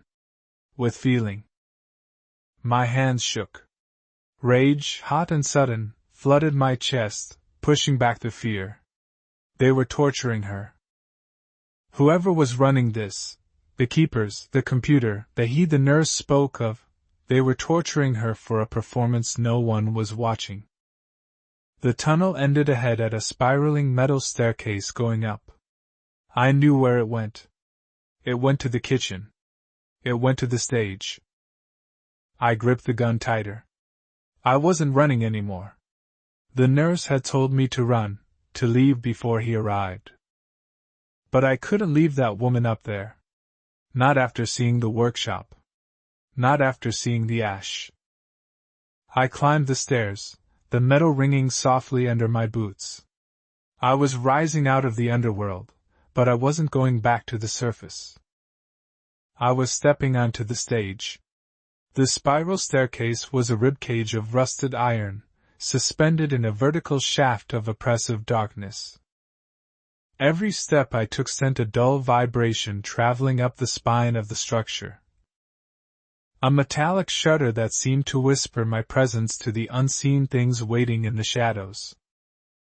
The air grew thinner here, losing the heavy, copper tang of the blood fuel furnace below and replacing it with something arguably worse, the sterile chemical scent of lemon floor wax and stale aerosol. It was the smell of a hospital waiting room, or a funeral home trying to mask the scent of death with potpourri. My boots felt leaden, weighted down not just by the sludge of the tunnels but by the terrifying gravity of what I was about to interrupt. I was ascending from the gut of the beast into its mind. I counted the steps to anchor my sanity. 12. 13. 14.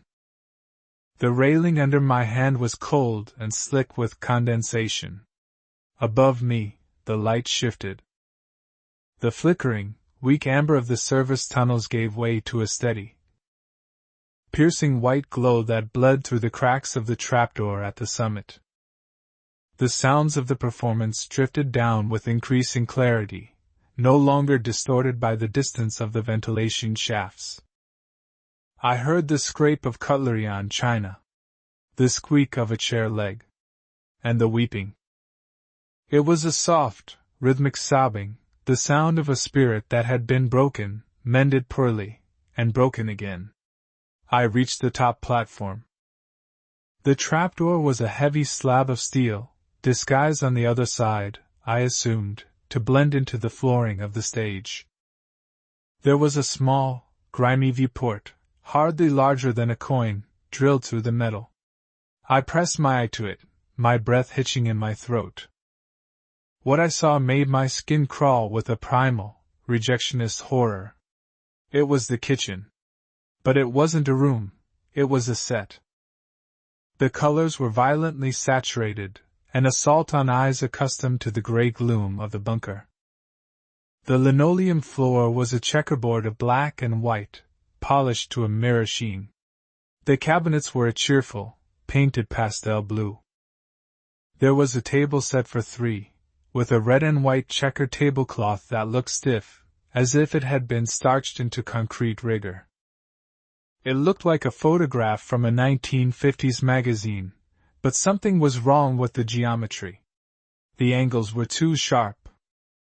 The shadows were too deep, cast by studio floodlights rigged to the jagged cavern ceiling far above the false walls. And then there were the players. The woman, the mother, sat at the table. From my vantage point beneath the floor, I could see the trembling of her legs. She was wearing a floral print dress with a crinoline skirt, the kind of garment that belonged in a museum or a costume shop. It was pristine, terrifyingly so, except for the sweat stains darkening the fabric under her arms and along her spine. Her hair was coiffed in a rigid, hair-sprayed wave, immobile as a helmet.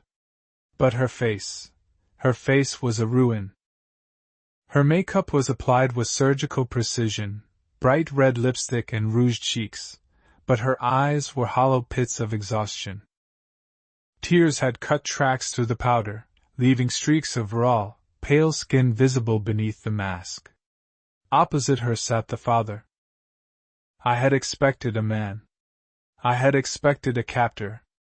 But the figure at the head of the table was a grotesque mockery of humanity. It was a mannequin, but not of plastic.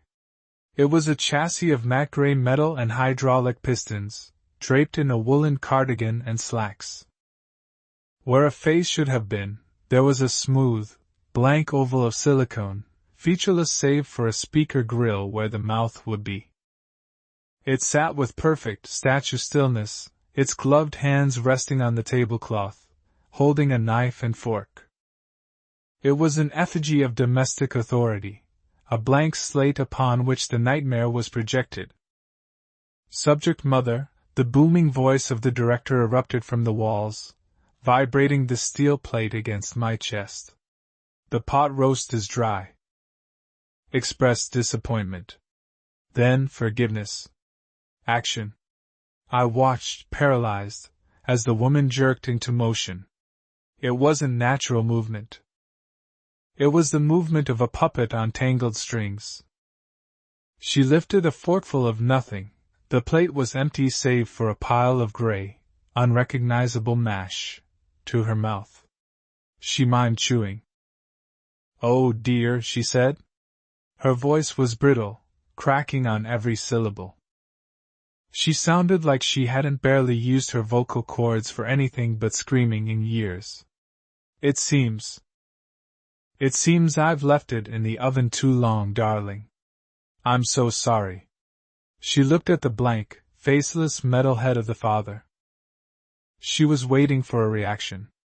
The machine sat motionless. The silence stretched, thick and suffocating, interrupted only by the low hum of the floodlights. "Cut!" The director's voice was a lash of sound. Insufficient tremor. You are devastated. Your worth as a wife is tied to the roast. You are failing him. You are failing the unit. Again. I can't, the woman sobbed, dropping the fork. It clattered loudly against the china, the sound echoing through the cavernous space beyond the set. She buried her face in her hands. "Please. I'm so tired. Please let me sleep. Just for an hour." "Sleep is a reward for the compliant," the voice thundered. "The narrative must be maintained. The cycle is 499. We are reaching the climax. Reset. Pick up the fork." "No," she whispered. "Stimulus." The word was a command. Suddenly the father moved. The motion was faster than a human could achieve, a blur of hydraulic violence. The metal arm shot out across the table. The gloved hand clamped around the woman's wrist. There was a sickening sound of grinding servos. The woman screamed, arching back in her chair, her feet kicking frantically against the floorboards.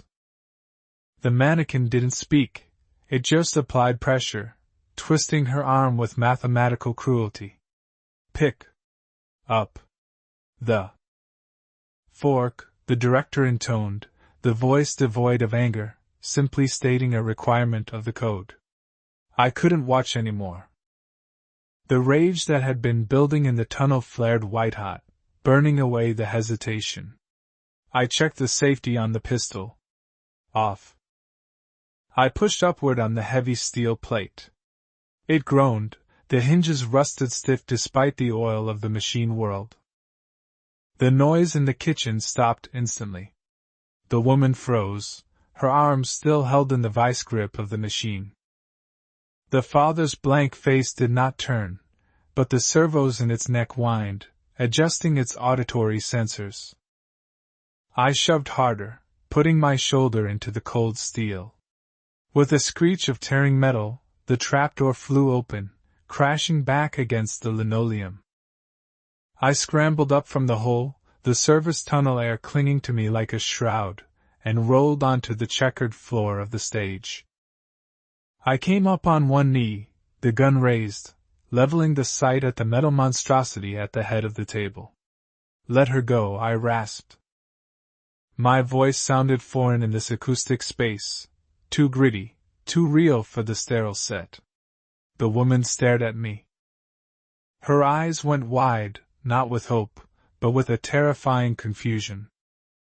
She looked from me to the trapdoor, as if unable to comprehend that something had entered the room that wasn't in the script.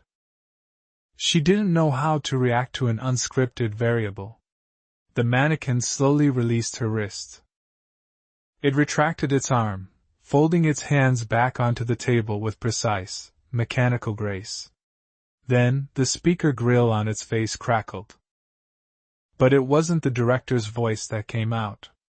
It was a recording, grainy and distorted, spliced together from old audio files. "Who invited?" "The guest?" the mannequin asked. The voice jumped in pitch and tone with every word. "Security breach," the director's voice boomed from the ceiling, louder now, vibrating my teeth. "Anomaly detected in Sector 4.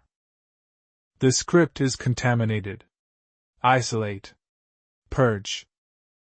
Suddenly, the bright, cheerful lights of the kitchen flickered and died, plunging us into a heavy, red emergency lighting. The shadows of the room leaped out, elongating into monstrous shapes. The cheerful blue cabinets looked black. The woman's red lipstick looked like a blood smear. "Run!"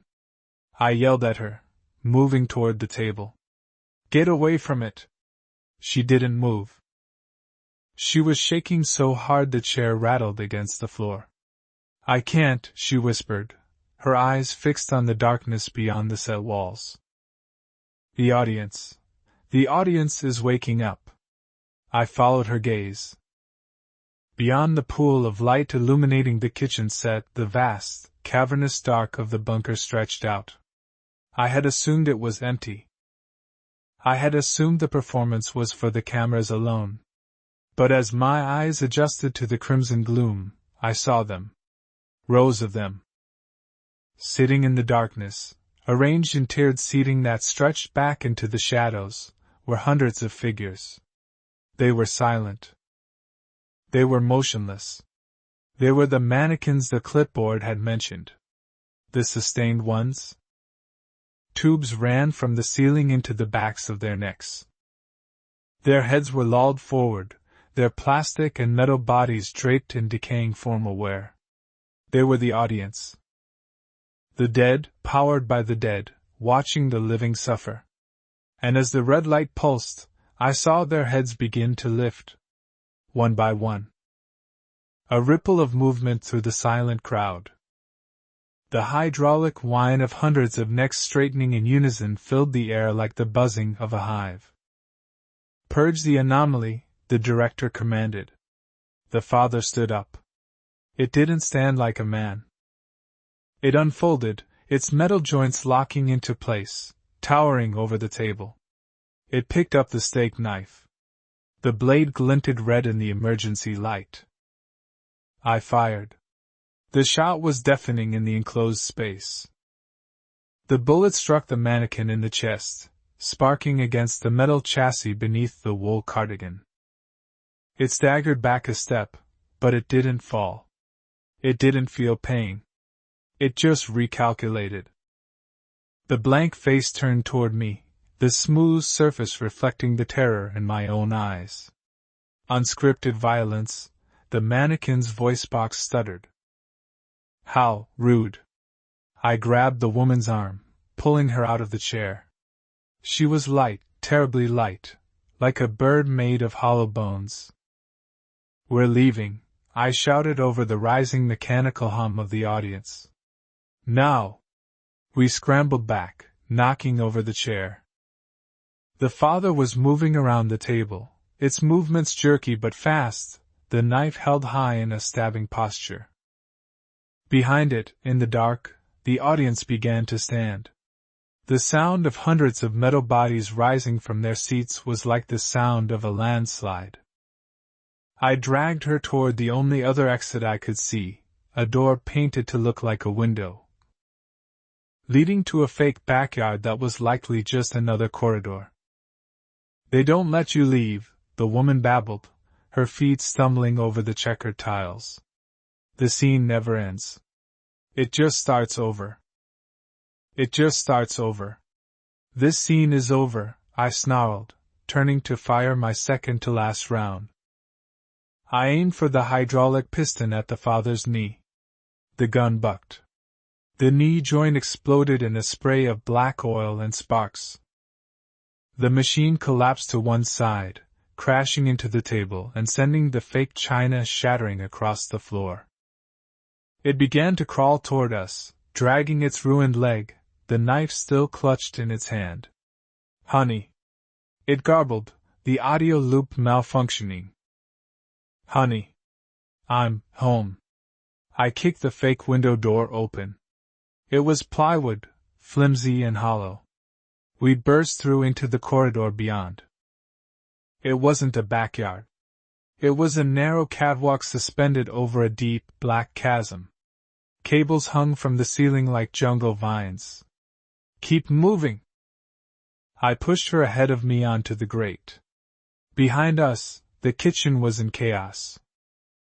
The father was dragging itself through the doorframe, splintering the wood. And beyond him, the audience was swarming the stage. I saw them pouring over the set walls, a tide of dead plastic and metal, clambering over the furniture. Mindless and driven by the central computer's command to purge, we ran. The catwalk swayed sickeningly under our weight. Below us, in the dark, I could hear the hum of massive turbines. We were high up now, in the very brain of the facility. "Where are we going?" The woman screamed, her voice tearing. "The broadcast room," I panted, gripping her hand tighter.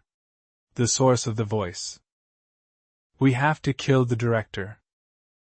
The metal grating of the catwalk bit into the soles of my boots, a harsh, unforgiving texture that vibrated with every erratic step we took. We were no longer in the simulacrum of a home. We were in the intestine of the machine. The air here was drastically different from the stagnant, potpourri-scented atmosphere of the kitchen set. Here, the oxygen felt thin, sharp, and laced with the metallic tang of ozone and the heavy, greasy odor of industrial lubricant that had thickened into a black paste over decades of neglect.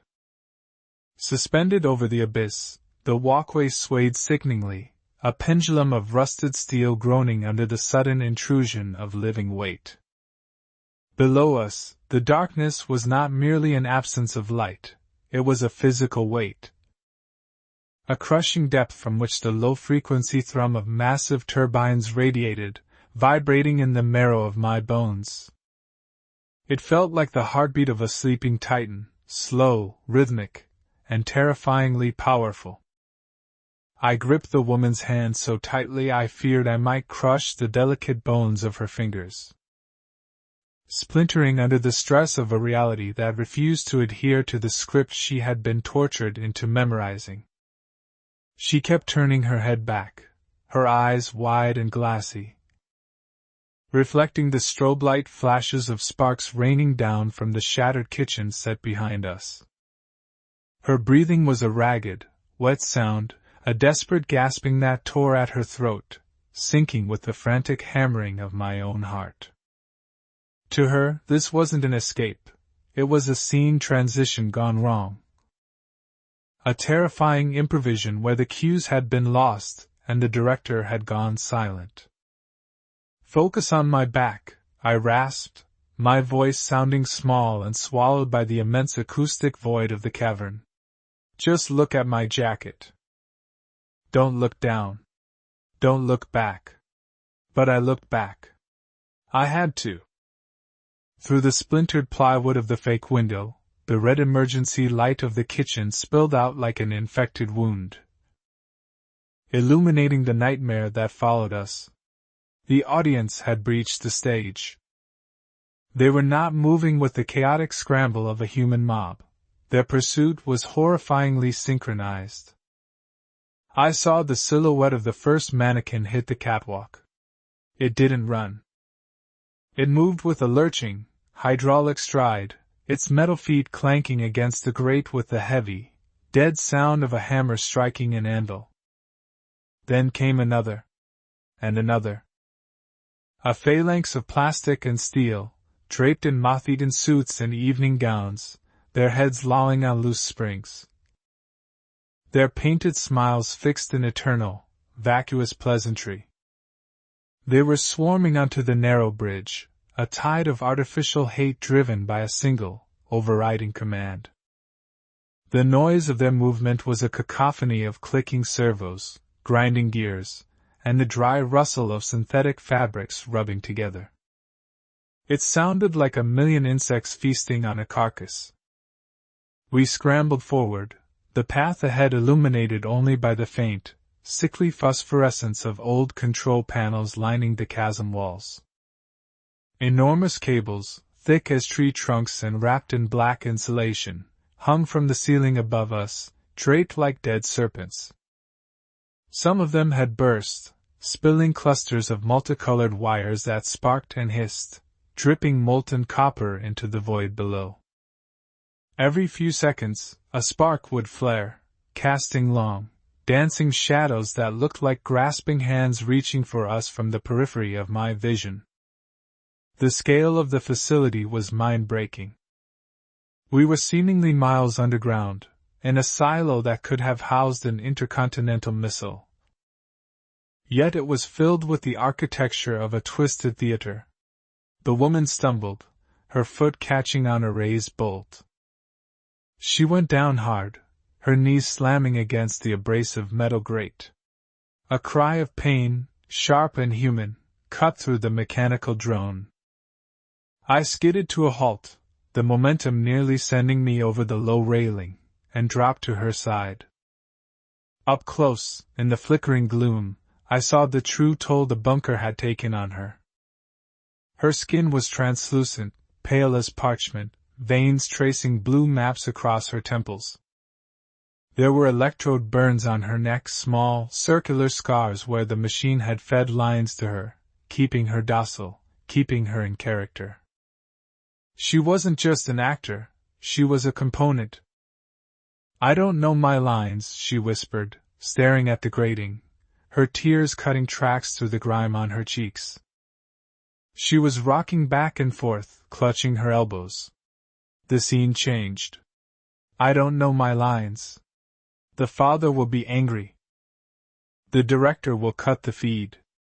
Please, I need a script." "There is no script," I hissed, grabbing her shoulders and shaking her, trying to rattle the programming loose. "Listen to me. That thing back there isn't a father.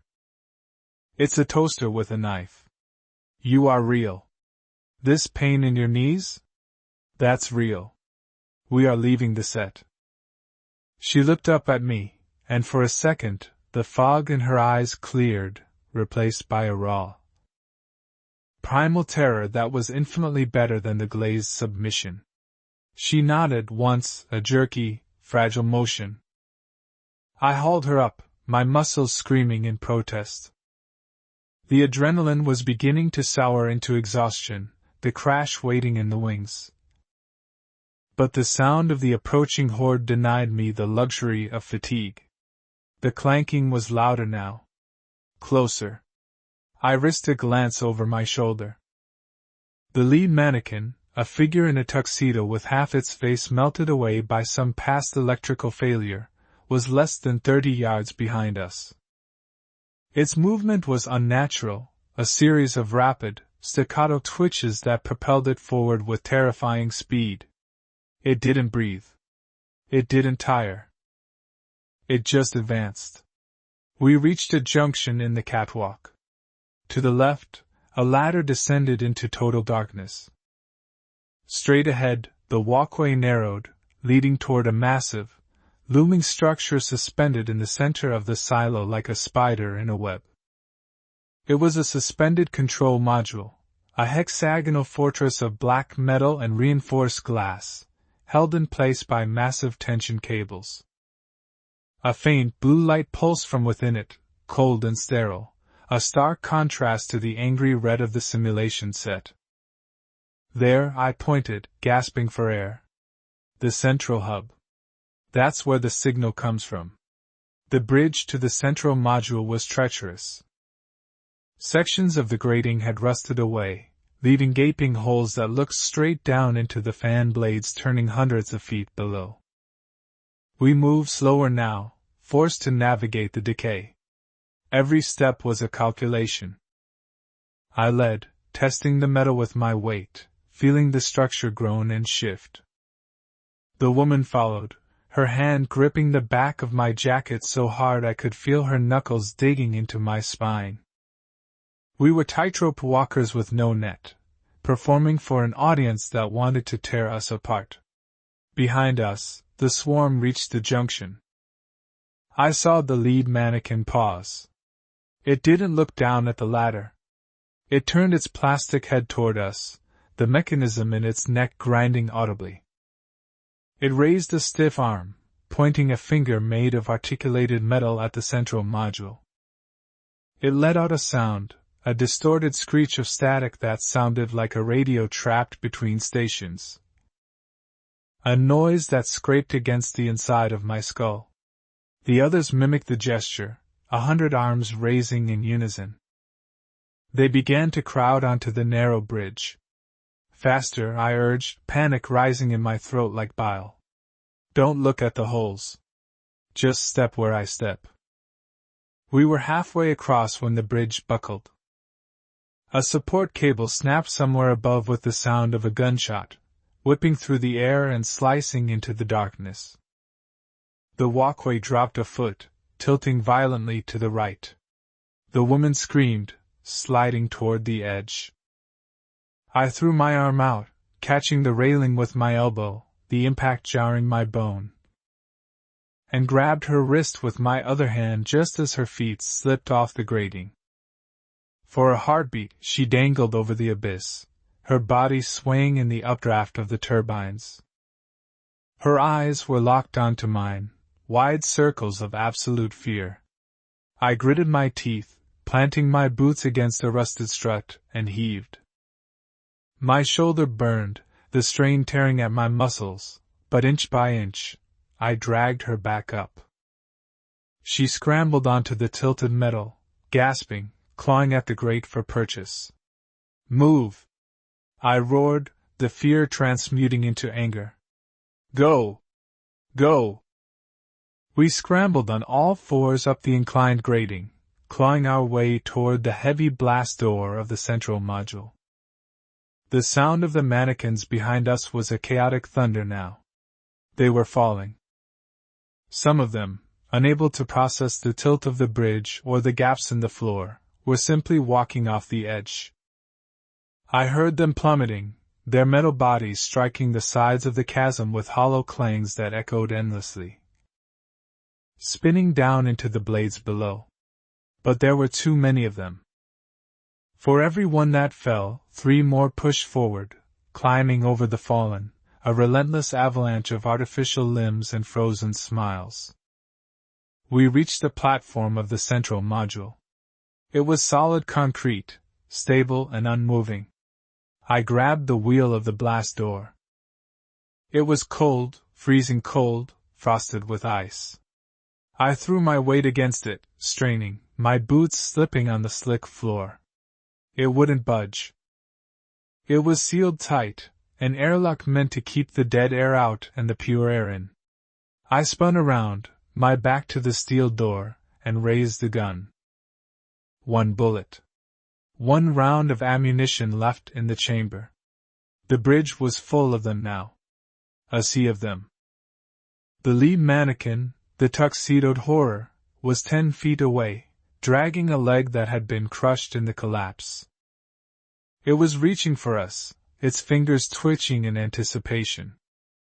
The blue light from the module window above us cast long, ghastly shadows across their faces, making their painted eyes seem to blink. "It's locked," the woman sobbed, collapsing against the door. "The scene ends here. It's the finale." "No," I said, my voice eerily calm. I wasn't looking at the mannequins anymore. I was looking at the control panel next to the door. It was old tech, analog buttons and a keycard slot. But beneath it, hanging loose, were the wires.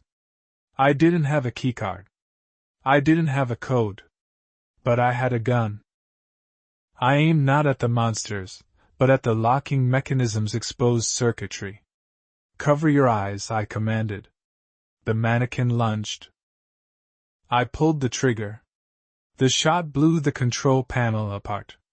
Sparks showered down in a blinding curtain of magnesium white. There was a hiss of pneumatics, a groan of heavy tumblers disengaging, and the blast door shuddered. With a screech of grinding metal, it cracked open, just a few inches. Enough. I kicked the door, forcing the gap wider, and shoved the woman through. I followed her, squeezing through the heavy steel jaws just as the mannequin's hand slapped against the metal where my head had been a second before. I spun around and slammed my shoulder into the door, heaving it shut. The wheel spun on the inside, the locking bolts slamming home with a finality that echoed like a tomb closing. Thud. Thud. Thud. Fists pounded against the steel from the outside. But the door held. The noise was muffled now, distant, as if coming from another world. We were inside. Silence descended, heavy and absolute. I slumped against the cold metal of the door, sliding down until I hit the floor, my lungs burning, my hands shaking so hard I dropped the empty gun. It clattered loudly on the polished floor. I looked up. We were in a room that looked less like a bunker and more like a cathedral of technology. Banks of servers lined the walls, towering to the ceiling, blinking with thousands of rhythmic amber lights. The air was frigid, kept at absolute zero for the sake of the machines. In the center of the room, facing a wall of monitors that displayed hundreds of different camera angles, the kitchen, the bedroom, the hallway. The pit, sat a single, high-backed leather chair. The chair was facing away from us. "Is that him?" the woman whispered. She had stopped crying. She stood up, her movements trance-like, drawn toward the center of the room. "Is that the director?" I pushed myself off the floor, my legs feeling like lead. I didn't answer. I walked forward, step by slow step, the dread pooling in my stomach heavier than the fear of death. The screen showed the chaos outside, the mannequins tearing at the door, the fire spreading in the kitchen. But the figure in the chair didn't move. It didn't react. I reached the chair. I reached out a trembling hand and gripped the leather armrest. With a slow, deliberate pull, I spun it around. The chair was empty. But on the seat, resting on a velvet cushion, was a microphone. And connected to the microphone, pulsing with a wet, biological rhythm, was a glass jar. Inside the jar, floating in a translucent nutrient solution, was a human brain. Wires trailed from the brain stem, feeding into the massive computer banks behind it. A speaker on the desk crackled to life, the waveform on the central monitor spiking in time with the synthesized voice. "Cut," the voice said. It wasn't the booming voice of the director anymore. It was tired. It was small. That was a compelling take. "Shall we go again?" The word hung in the frigid air, stripped of humanity, a collection of phonemes assembled by an algorithm rather than pushed from a throat. Cut. It was a director's command, casual and professional. Utterly at odds with the blood drying on my jacket, and the smell of ozone and terror that clung to our skin. I stared at the jar. The glass was thick, reinforced, curved in a way that distorted the gray, folded matter floating inside. It was smaller than I expected. The seat of consciousness, the architect of our hell, was nothing more than 3 pounds of wet tissue suspended in a bath of bubbling, amber fluid. Tiny bubbles rose from the base of the jar, sliding up the glass like reverse rain, creating a hypnotic, rhythmic movement that contrasted sickeningly with the stillness of the room. Beside me, the woman didn't scream. She didn't rage. She simply unraveled.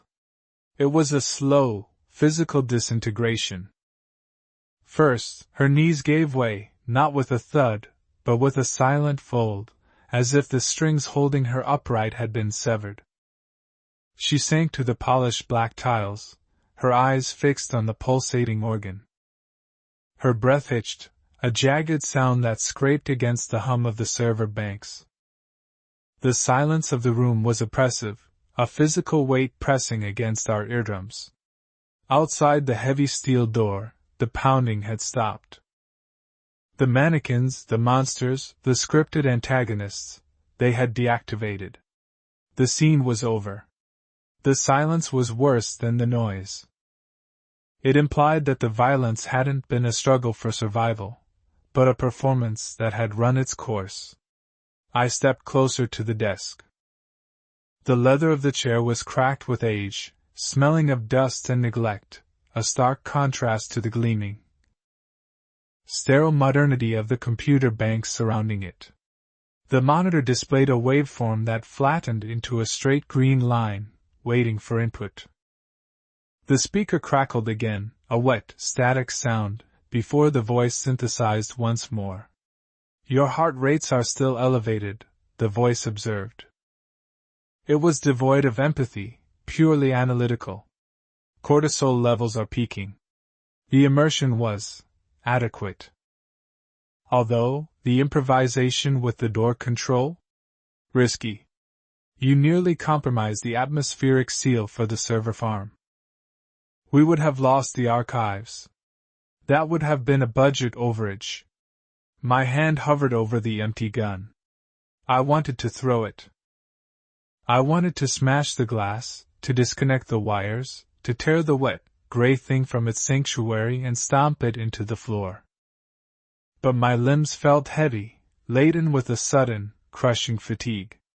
The adrenaline was draining away, leaving behind a hollow ache in my bones. I looked at the wall of monitors.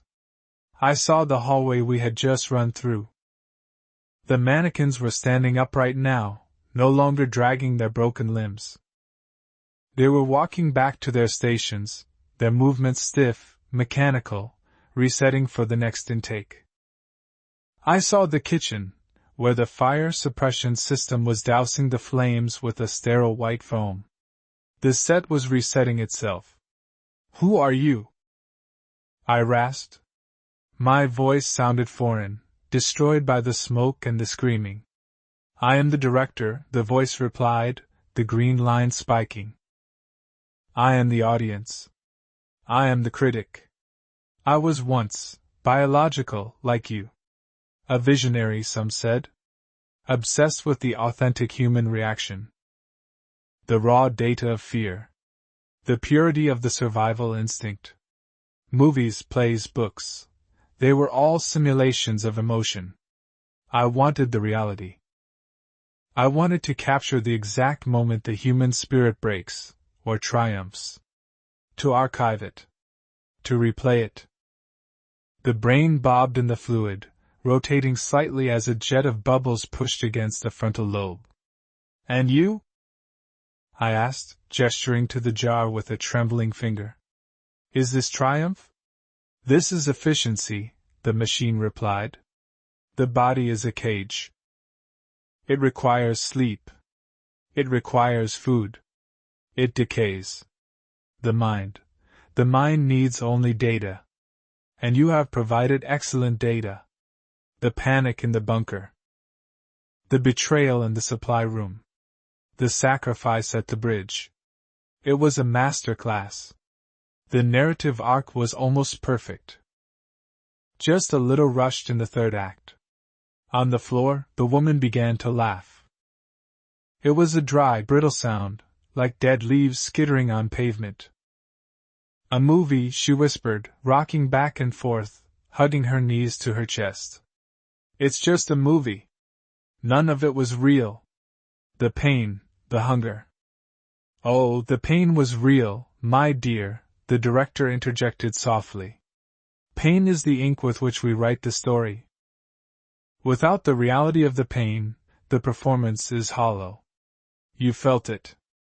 Therefore, it was true. I looked around the room, searching for a way out. But there was no other door. The airlock we had entered through was the only entrance. We had broken in, thinking we were escaping the nightmare, only to find we had walked into the projection booth. The banks of servers hummed louder now, the amber lights blinking in a frantic sequence. They were processing the session. Saving the files. Uploading our trauma into the permanent record. What happens now? I asked. The fight had left me. I stared at the exposed wires beneath the console, the ones I had shot to get in. They were already sparking, a repair drone the size of a beetle scuttling out from a panel to knit the copper back together. The place repaired itself. It was eternal. Now? The voice sounded almost surprised. Now we wrap? We strike the set. You rest. You have earned it. The physical toll on your avatars is significant. We need to heal the lacerations, reset the bone fractures, flush the adrenaline from your systems. It takes time to prepare the next scenario. No, I said. No next scenario. We're done. I'm not playing. You don't have a choice, the director said.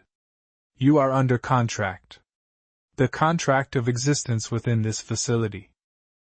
You signed it the moment you drew breath in the intake room. You are the stars. You are the muses. A hissing sound began to fill the room. It came from vents concealed in the ceiling, a soft, serpentine exhalation. I smelled it instantly, a sweet, cloying scent like lavender and rubbing alcohol. The gas. The anesthesia.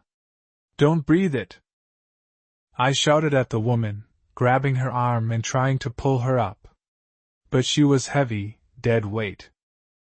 Her eyes were already drooping, the pupils dilating until the blue irises were swallowed by blackness. It's a wrap, she mumbled, a slur taking hold of her tongue. That's a wrap, everyone. Fight it. I shook her, but my own arms were turning to water. The room began to spin, the blinking amber lights smearing into long streaks of fire. The face of the director, the brain in the jar, seemed to expand, filling my vision. The wires looked like snakes, coiling around my throat. I tried to lift the gun again, to throw it at the jar, to do something, anything, to break the script. But my fingers wouldn't obey. The weapon slipped from my grasp, clattering to the floor for the second time. I fell. The floor was cold against my cheek. I stared sideways at the bottom of the monitor stand. I could see dust bunnies there. Real dust. A minute detail of neglect that felt tragically important. Sleep now, the voice soothed, echoing as if from a great distance. The memory wipe will be gentle. We will retain the muscle memory, of course. Survival skills must remain intact, but the narrative context will be scrubbed. You will wake up in the barracks. You will remember a catastrophe. You will remember a need to escape. And we will begin again. I have a new script. A period piece, perhaps? Or maybe cosmic horror? We shall see what the metrics suggest. My vision grayed out at the edges, tunneling down to a single point of light reflecting off the glass jar.